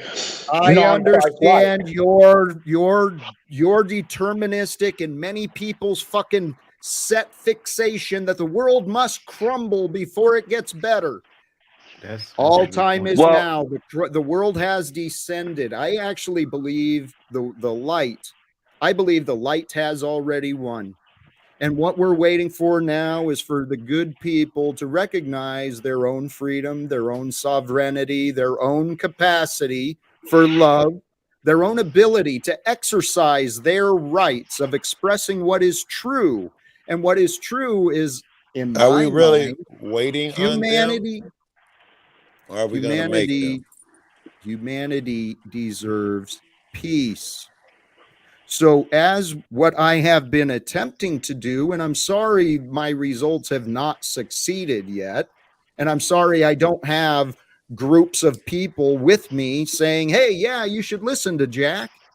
He's got a lifetime of experience in leadership and ethics and application of labor laws and what is just and right for fellow human beings. I don't have any people standing up for me, but I'm inviting. See that I am inviting you, Joe. Hey, Joe. Tarek just stood up just now on your panel. I'm He just stood up just now. to believe that we are the solution. You guys want to just keep waiting and just wait, do nothing, pretend like there's nothing we can do? I don't wait, baby. Jack, I think people are being fishers of men, doing what they need to do. As you said, putting wrenches in the beast system at play. But again, I bring up, if you read Revelations, if you know prophecy being fulfilled, if you believe in that, then you got to understand that evil overtakes before the light comes, so to speak. And if you look at all, you don't think it has? You don't fucking see the not evil yet, in the world not even today? close. I think it's going to get way worse. Way worse. I mean, again, we have the capability of being on panels talking shit. Africa. Keep fucking waiting. Keep complaining. Keep spreading your fucking fear and hate. I am focused on a world of love. No, you're not. Not with all that profanity and anger. Relax. Oh, you want to find a reason to prove me wrong? No, right now, you Joe? said you were gonna do better at it. I'm reminding you. Yes, but you chose right to now. find a There's disagreement only rather the than now, offering Jack. encouragement. This Break is your own encouragement. habits This and is what your negativity. friends do. They tell you Hey, to calm your ass down. Joe, I have no friends, and that shit is clear because none have chosen to understand me. They want to believe in their fucking thoughts more than actually know. All right, I'm tired of listening to you whine and cry. Delusion. Yes, go ahead, Joe. It's egoic delusion, this pattern of gaslighting each other and telling people what is real, what is not real. The only thing that's real is right now. And I lived a life believing that there was no hope. The world was going to get worse. And oh my God, all these people are going to ruin this world for us. I used to believe that bullshit. I choose no more. That's delusion. You're voluntarily choosing to ignore what history has shown us. You are voluntarily choosing to ignore and not even inquire about my perceptions of God and bringing God into the equation. You don't. How does that come into the equation then? How does that change what I just said? God is all that is. What we are is an experience of life. We are reflections and refractions of one another, creating this illusion of now. There is zero logical evidence for human beings to continue to be enslaved and to worship this idol of money. Okay. Zero. What evidence? You are asking us to believe that, okay? And I'm open to it. What evidence is there of it? You're asking something of your audience, and so we're asking something back. It's not unreasonable, and it's not spiteful. I'm speaking words of truth. So what is it you want me to prove? God? Sure. You want me to prove the future? I mean, I can explain the logic and reasoning that I've relied upon, the facts and the data that have brought me to these conclusions. And I have explained why I believe the things that I do, why I say what I do. So they're personal knowings, right? You've referenced from my experience and my education based upon the knowledge I've learned from others. And I'm happy to share resources if anyone's willing to spend time learning some of the things that I've been studying. God bless. You can review the information, tell me if I'm right or wrong, but I'm hoping to speak to the people who I've been learning from in the future. But God hasn't given us those experiences or that knowledge. So I'm not closed off to it, but you are requesting a big leap of faith out of people who have not had your information. And that kind of goes goes back to what I was saying earlier about belief, blind faith, and actual faith in something that's proven and, you know, concrete, and not an abstract thought or idea. Fuck. Yep. The ego wants to be proven. And there's words in the Bible there too. How can you claim to believe in a God you can't see when you can't even believe the man you do? Your doubts, your distrust, your disbelief are between you and God. Now, I am presenting myself as an honest man saying, yes, my beliefs based upon the facts and evidence God has allowed me to receive. I believe that there is a path to end wars through the same people who started the wars. All we need to do is get a little group involvement to persuade people to do what is right? Encouraging each other to do what is morally, ethically correct so that people don't continue the patterns of temptation. I don't know, guys. I mean, there's sure nothing wrong with that. Brother, please. I think the idea of trying to end wars, I think everybody wants to end wars. My thing is the concrete idea of how it's going to happen with the military industrial complex and everything that's out here right now. That's the only concern I have about it. Tribe brought it up. And honestly, hey, should people be willing to help me? One of the things I would like to do, and I know I can do all of this myself and I can just focus and do everything on my own. But along the lines of what Tribe was saying, I think we could share like a video speaking to the citizens who have raised their hands in service to let them know kind of who they're actually serving and that they have the obligation and the right to maintain their own morality, their own ethics. They are responsible for their choices even while under service of another. So we could do videos directed at the military, directed at the law enforcement. I'd love, and I've actually considered doing this on my own, but I'd love some support to do an open message to the citizens of Congress. Power isn't through videos and messages, Jack. That's what I'm kind of saying. Where is the power then, J-Hub? Where is the power? Military force. That's what I keep trying to go back to. How does the military work? They do all things on their own? No, they obey. They obey through communication of written orders and verbal instruction. So I want to speak to the military's bosses, the commander-in-chief, so to say. Okay. We just saw a coup in Niger that just overthrew their president and all that stuff because they didn't agree with what they were believing in.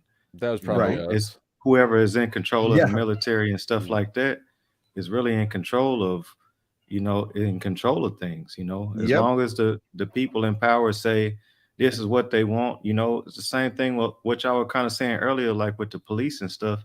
You can talk about, they were kind of going at me in the chat about lawful and unlawful, all that shit. As long as a police officer says, hey, this is what it is, and they are actively enforcing it, what are you going to do about it? Jay, okay, so J-Hub, so to this military thing, you think the only way to change anything is through military force, apparently. Am I understanding you right? The only way to change anything is through military force? Violence is the best argument. Yeah, that's too strong. Violence is the best argument.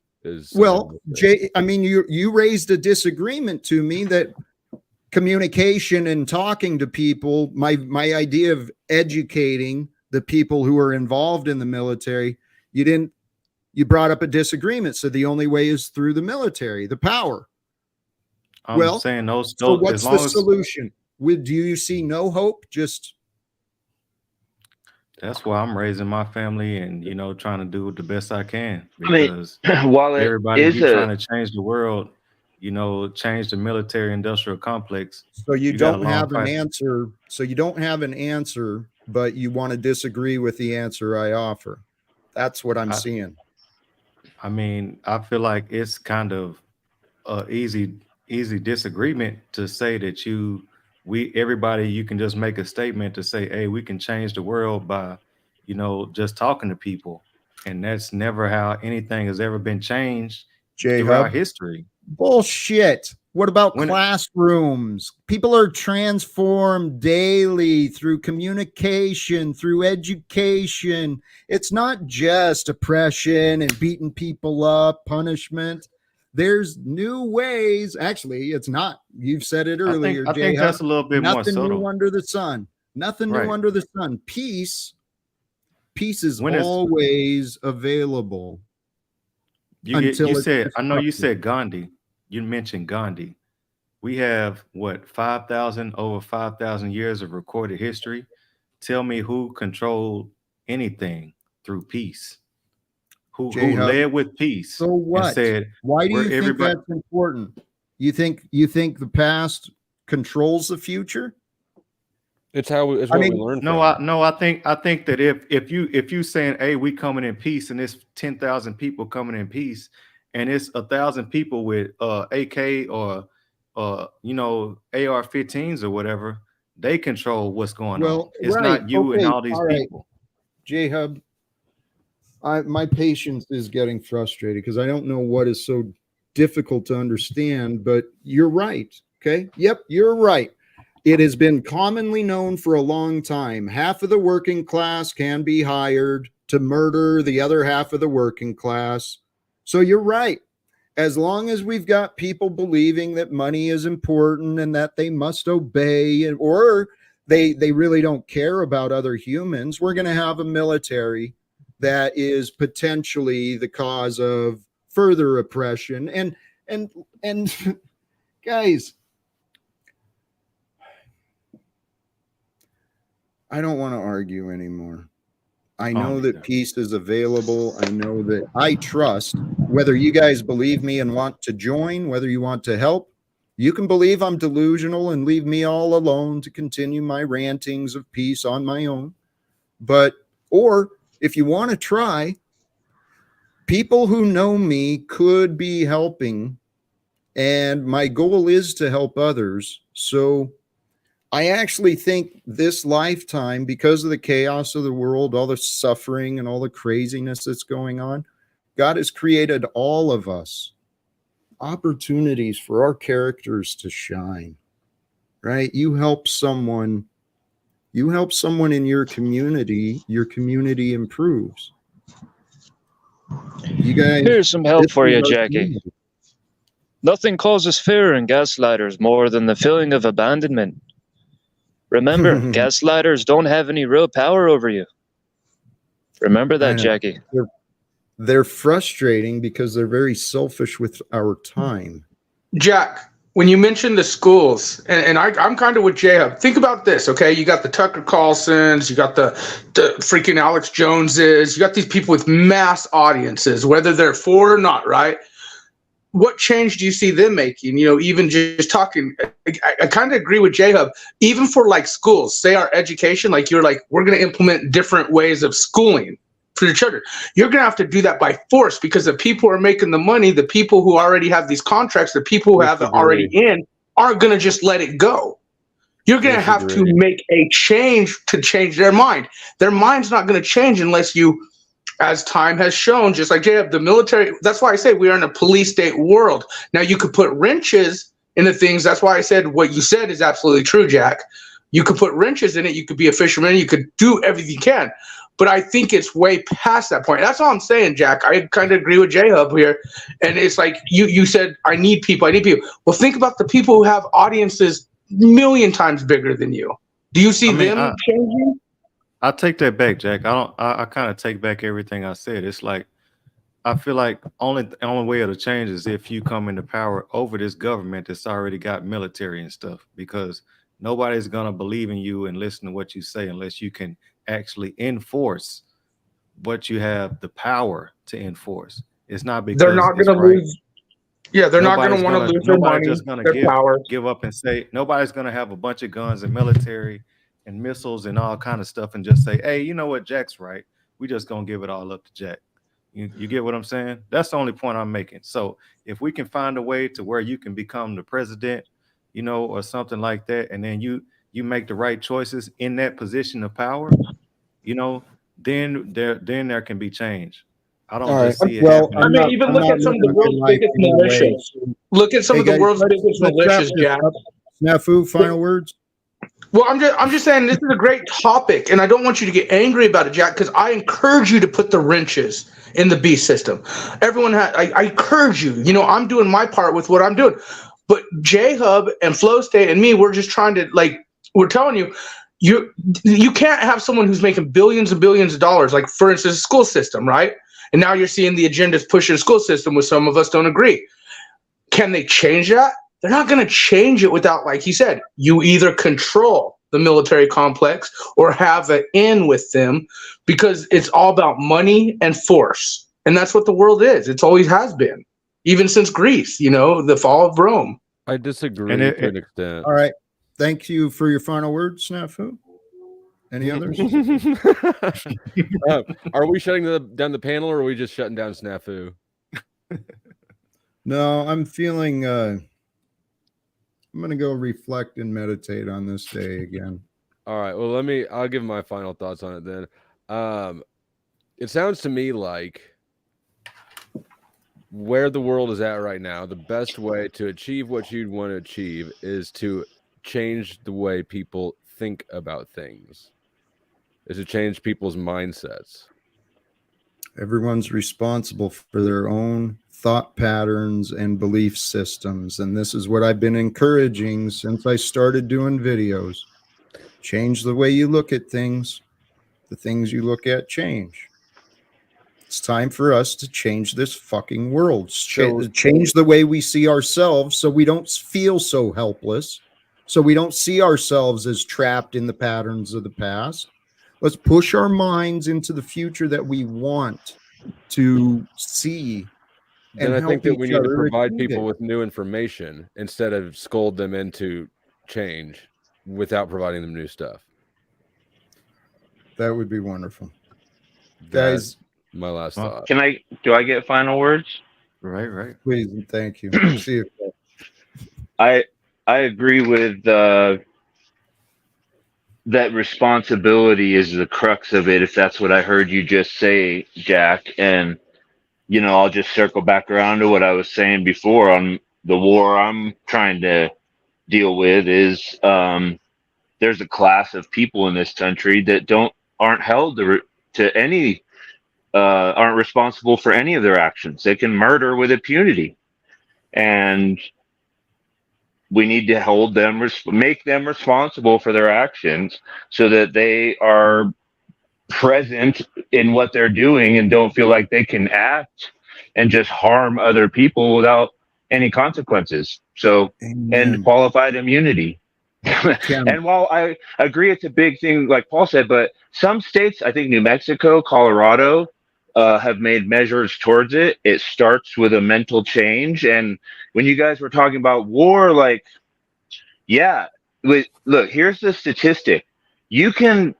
A revolution has been successful in history with 30% of the population being on board if they're unarmed, and 3% of the population if they are.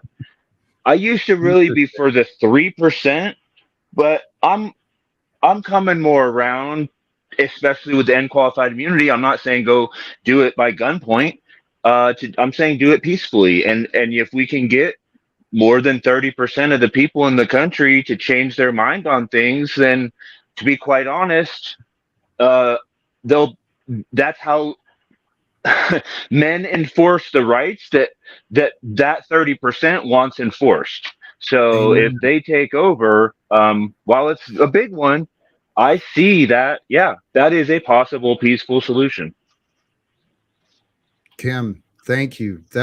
Those things are just what I'm talking about, holding some accountability to some of these fellow citizens who, because of wealth, because of title, they found themselves up above the law. And it is time for accountability. The way of accountability is not through the court systems. I mean, that's one way to do it, but there's many ways.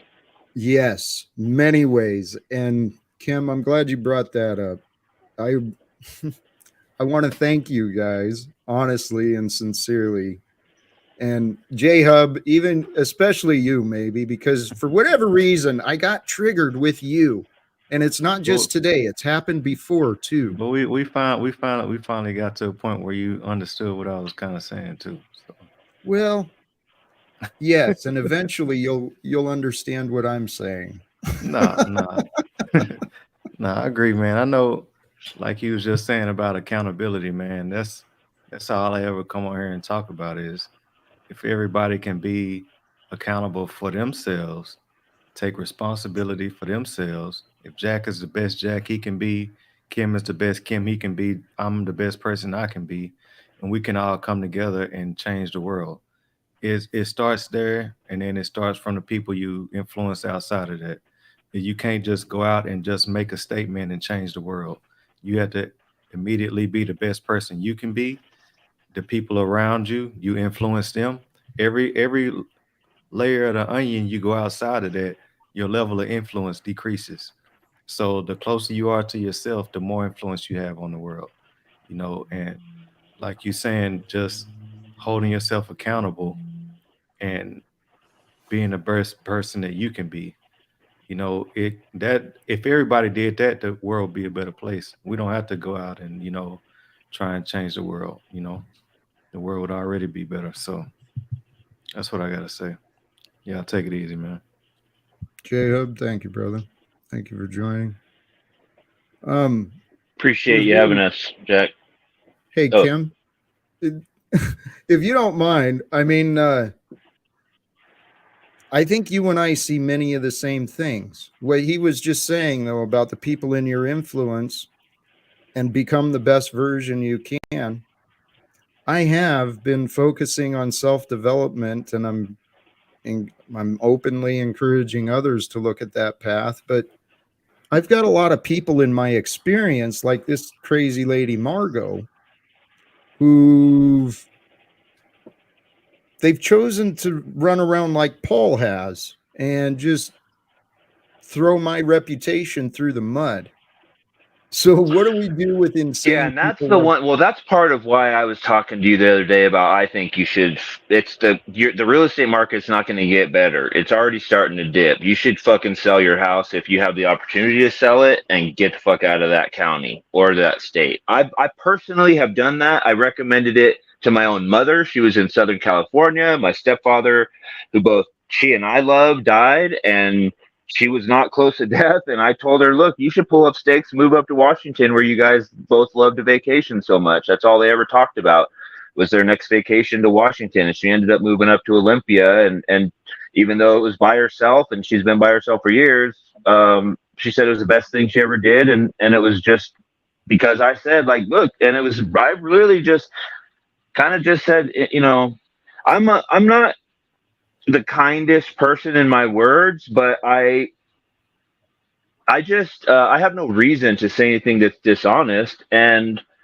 I just see things, you know, and it's like I don't see a way for you, like I would, because what I would have said is I blocked that bitch. Like, why would you even entertain that comment? Like me, I don't.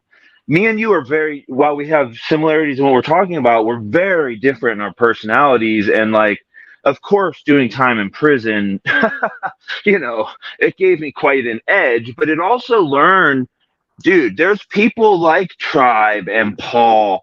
There are motor mouths. It's like, it's what, dude, I'm telling you, this is like not rare. And I mean, it's not surprising to me that we're basically on the same level of society. You know, it's kind of street knowledge. Like it's how you deal in the streets, and it's one of the ways you do it is either by physical or verbal, intelligence. Like you either use physical force or intelligence, and then or verbal or money. Anyway, go ahead. Yeah, it's egoic. It's everyone's a result of this fucked up conditioning of this world. But they want to steal your time, almost like a gesture. Is what I see it as. Somehow they get off on seeing how much energy they can take and waste of yours. They want a reaction. It's just a reaction. Don't give them a reaction. What if it's like I've been saying, it's the Antichrist energies? Well, yes, or yeah, on some level, yeah. Demonic. It is demonic. And I believe we all have them. I'm not saying I'm not, like, I do believe you can be delivered, and you know, but I also know that we are imperfect, and only one that ever lived was perfect, and we've all sinned. And so show me a man that hasn't. If you sinned once, you're not perfect. But even people that live the best life, you know, we're a fallen creature. But we can do better. It's not an excuse. I'm just saying. Correct. There's an influence on people that they don't recognize, and it makes them do stupid shit that they get energy from somehow. And like Correct. Margot, I mean, she's just. Dude, Jack, come on, man. What do you see as a benefit to having her in her life? Like, can you tell me, am I missing something? Has she actually been a benefit, or is she what I've basically seen other people call her, a miserable, dry drunk that just looks for drama instead of a drink? That's what she's shown herself to be. But here's where my faith, I know that God has allowed me to learn things that transformed my perspective on me and the world. And I trust Margot and I have enough similarities that if she'd shut her trap and open her mind for just a little bit, she could understand what she's been doing. And Margot supposedly has connections here in my hometown. I do have the goals of trying to be of greater support in my community here and the Postal Service, and she knows people involved with my past from there. Like I said, Margot could be one. So you're basically like you're at the Alamo and you're not giving it up. Is that what I'm hearing? You're at the Alamo and you're not giving it up. I don't really have a choice. You'd rather my life I'm living, dude. Well, I know, Jack, but I mean, as someone that I used to train with said to me, sometimes you just outgrow your shell. Oh, I have. Hey, Kim. Hey, something I am trying to do. One of the ways I see success happening, just what I was talking about before, we do share communication. I believe we can build that 30% very quickly. We get the right message, the right call to action, and we can get that shared out. Unfortunately, my efforts to reach other people, you know, I've been trying to get guests here and actually have purposeful discussions, but you know, I do the open panel thing because those are my options. Well, or do I mean, you do know the Bible says that a man, like, well, I mean, I'm not missing the exact quote, but the essence is you're never a man, not just you. No man is well received in the town he came from. I know. Once you wake up and try to share your message, that's just kind of like, you know, a known thing. Well, Kim, yes. And that has proven to be true for me as well, which this is part of my story. My social life and my physical life here in Spokane completely transformed. So I became a stranger in my hometown. And so I started trying to find community, trying to find other like-minded people here online. And, yeah. I mean, it's been interesting to see. I mean, but look, it's a training ground. Like, really, like, you know, that it's that, like, for sure. It's definitely what I enjoy about it, but it is a way to share. I mean, there's a lot of people that are willing to support. I know what you're saying, man, especially after my experience and my channel. Like, I was fucking really pissed, dude, after that all went down. And I kind of started falling into a dark place, you know. It's like, just stress fucking sucks. And then, like, well, I'll be honest, man, there was so many people, like, you know, hundreds of thousands of comments. I got like over, you know, almost 10 million views. So, like, but literally tens of thousands of just positive, you know, encouragement, or like, hey man, I got a disability and I can't do it, and I appreciate what you're doing. I mean, just things like that, where it's like, maybe they can't even get behind you, but they know if you don't do it, no one else will. And like, and you kind of have to, like, that's where you know, I do agree, you have to be the change you want to see. And if people see you doing it, and you know, that is, no one's going to follow you if they don't respect what you're doing. Like, that's really number one, right? Hey, amen. No one will respect what they don't look at, what they don't consider. And so I don't mean to distract and engage the chat when you're up here, but let's do it, because I would love. I've been holding off on doing that the whole fucking show. You know what? We're gonna have some fun at the end, I guess. But Margot, you're totally ignoring the fact that I was involved with the Spokane Regional Labor Council. I was the local president for over a decade. I was a local officer for over a decade. I was involved with customer service. Many people knew me in town. You're a liar, Margot. But hey, Margot, fuck you, Margot. You suck, you cunt. You ain't shit but a flea or a toxic fucking old fuck. Go fuck yourself. Hey, I appreciate the intention. Well said, JG. But Margot's another lady. We're all in this experience together. Some people come into your life and they bring you challenges. Some people bring you lessons. Some people bring you blessings. Margot, I have learned a lot about patience and forgiveness. And I know I can help her. Here, guys, who we all are, what I realized about myself, who we all are, we are the contradiction. We both represent man, human, and God. We're here to do as we wish within the ideas and the limits that we have. I know we're here to help each other, and we're here to treat each other better than the world has treated us in the past. I know that. I don't know. Well said, Jack. I just noticed the newest comment from the Machine Lies, and it looks like he's here to talk to you. It might be a good time to I don't know if he wants to, but I just wanted you to notice that he's not a troll. No, I haven't seen. I don't know how many times I think you've been on his panel. Yeah, you guys are acquainted.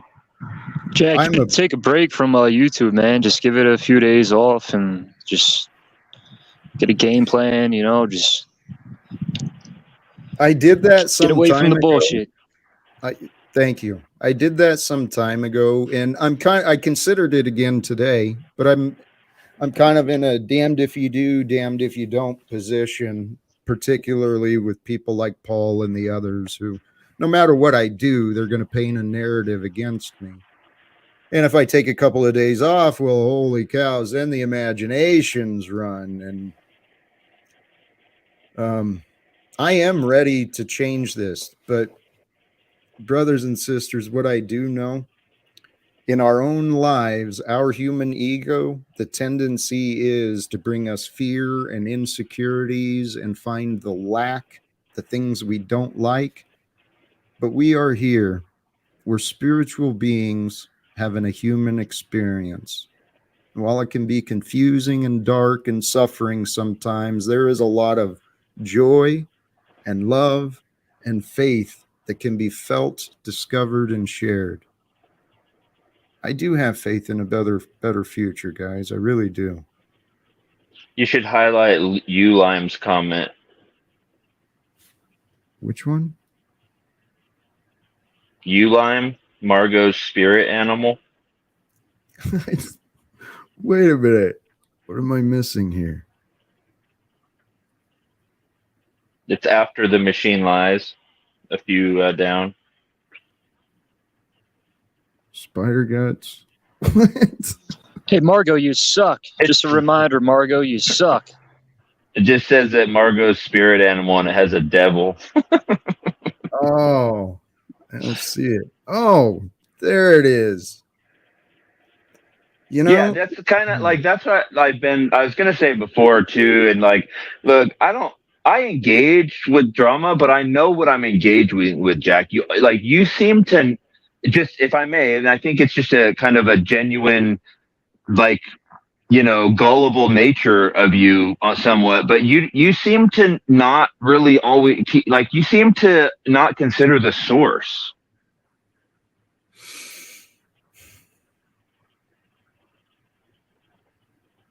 Potentially. Part of my consideration of the source, though, is the memory. And when I say the source, I mean the source that's telling you something. It's Margot telling you. Yeah. I'm not talking source like Wayne Dyer's source. No. Hey, man, when I pull up Margot, it's not getting to me.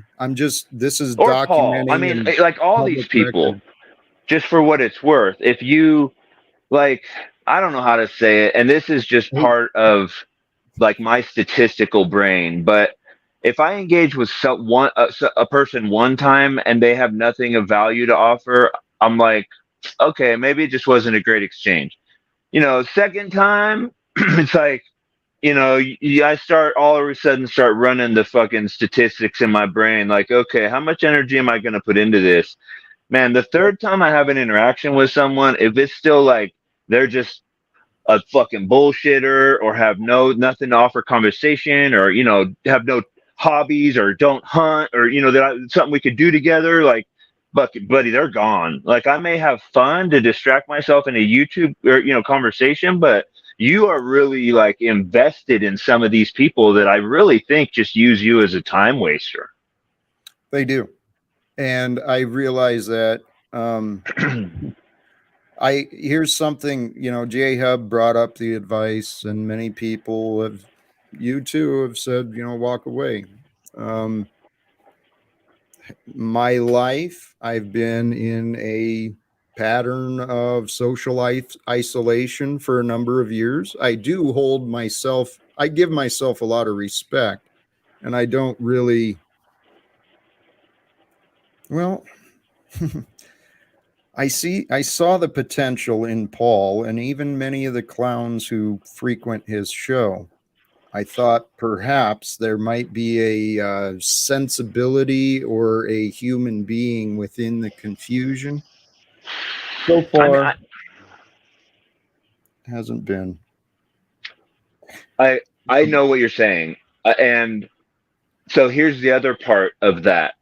People treat you, and I mean this for everyone. People treat me, people treat you the way you let them treat you.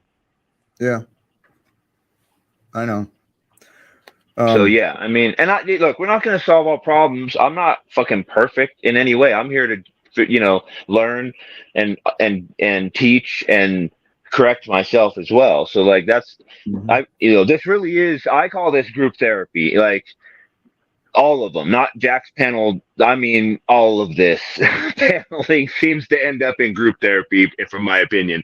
But there's a lot we all are drawn to it because there is something that can be offered and changed that just, is we all enjoy. So I think the platform is great. And I just think, you're already doing better and controlling, making it what you want. If you want drama, dude, invite drama. If you want a conversation on a specific topic, invite that. You know what I'm saying? Like you're going to get treated the way you let people treat you. Well, yes. Yep.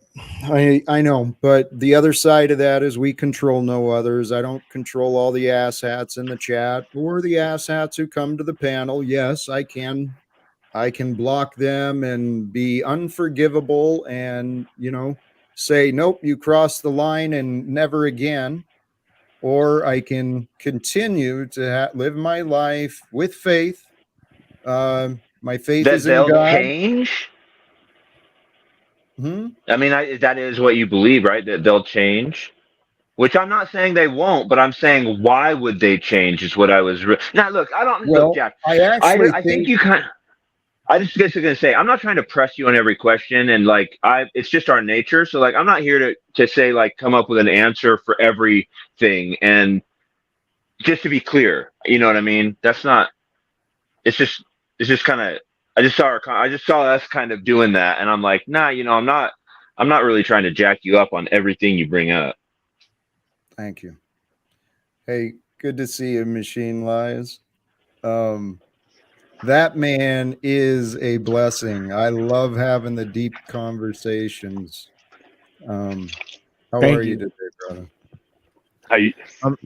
I'm doing okay. I just noticed just 2 days of wild conversations on the Jack Talcott chats with Jack here, and yesterday it was the Christian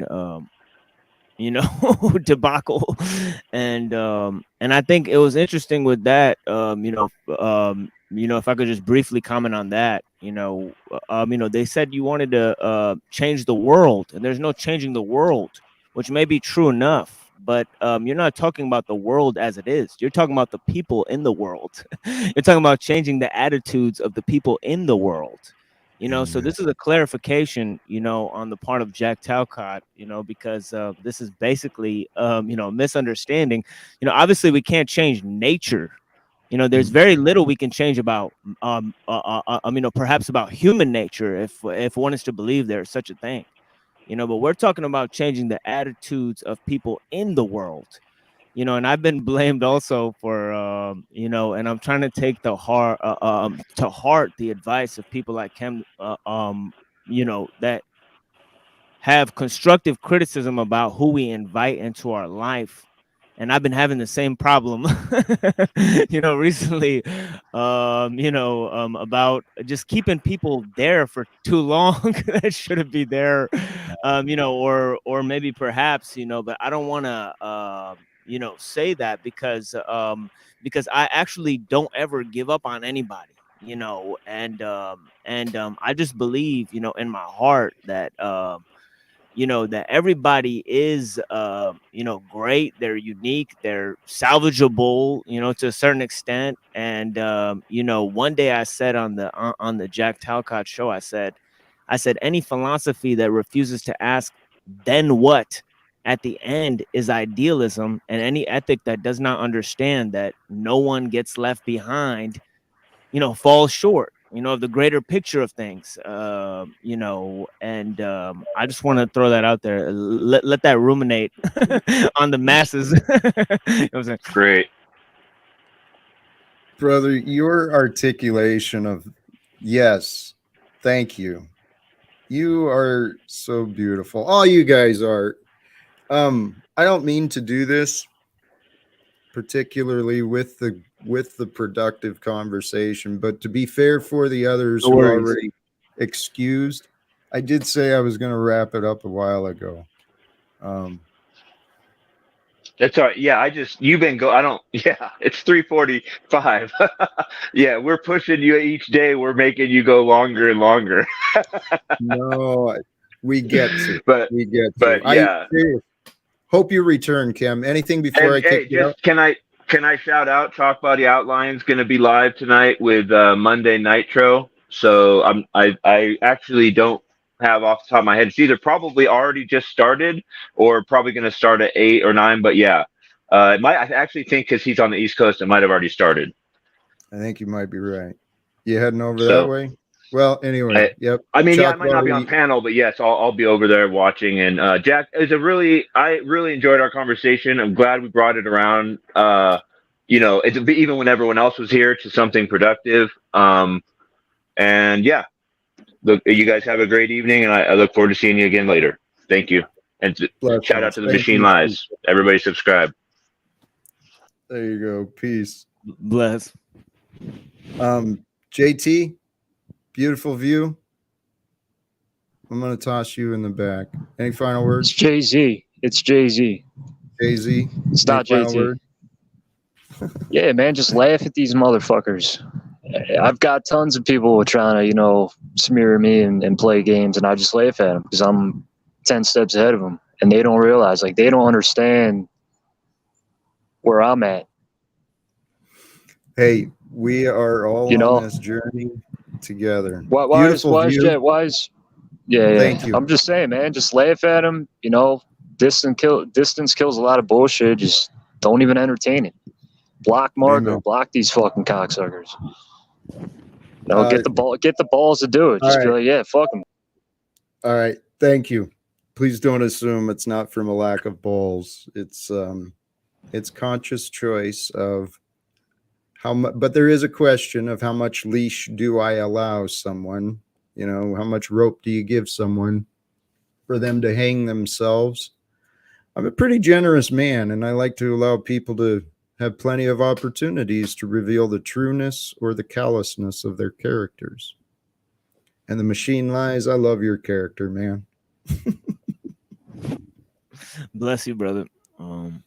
Yeah, definitely. I see a crisis of, empathy, a crisis of loneliness, among people today. And somebody asked me, what is the goal, of the Machine Lies, and I thought really hard, and I didn't want to mislead this person, as to what my goals were, but I just, I said a very brief statement. I said, I want to enjoin good and forbid evil. I want to speak the truth until I have the ability to no longer do so. I want to challenge the current, narratives and themes at play, that are obstacles to people, to do those two things. I want to engage my friends and family members and those who, who are really none of those, but have a solidarity with those themes, that cause people to question the things that they take for granted. And I want to die a simple and pious man, straying away from pursuit of, money and fame. And, to work hard as I can to accomplish what I listed above, not worry about whether I succeed in this endeavor, but only to dedicate myself sincerely. So it doesn't even matter if we succeed at doing this. It doesn't matter if you succeed at doing the right thing, as long as you do it. You know what I mean? Man, and brother, say that for me one more time, not to interrupt, but it doesn't matter if it only doesn't matter if you do the right thing. Doesn't matter if you succeed at doing the right thing, as long as you do the right thing. Thank you. Yes, no worries. Is the key. When you know you're doing the right thing, your conscience can rest with ease. Sure, if your efforts to do the right thing fail, the results aren't what you expected, you can feel a little guilt for the results, but if your intentions are pure, you can at least resolve that. That's what I learned for myself. Do what is right, right? Oh. Hey, Machine Lies, you are a beautiful friend, beautiful guest, and I think you are doing as you said. I think you are honoring your goals and your words, bringing the truth and joining truth and confronting the darkness. I see that. We, brother. I'm going to toss you out, wrap this up. Okay. Yeah. Thank you, brother. Hey, for those, if you can, drop your link in the chat too. If not, I'll have it in there later. Brothers and sisters, thank you, especially to those who joined and shared time in the chat. I hope, it is my hope that those of you who shared your time and intent and attention in viewing, I hope you found some value in the conversations and the discussions. Watching Jack get a little triggered again, a little frustrated, but there was some wonderful example of calm and caring men and women who joined this panel tonight, bringing me a good example and reminders to be the joy, love, and faith that I hope to offer. And praise God. Some of the narratives of some of these people out there, they truly do have me wondering. But what I do know, brothers and sisters, there's a God. There's a creative force, a creative and intelligent force, a power that has over time brought forth you and me into being. And we are the waveforms of energy that Mother Gaia, Mother Earth, the universal energies and forces of life have generated. It is you and me creating the history of mankind today. And part of our history was shared today. I hope to create more tomorrow. And until next time, brothers and sisters, please think big, choose love, do what is right, always. Peace for everyone, and live without fear. Thank you again.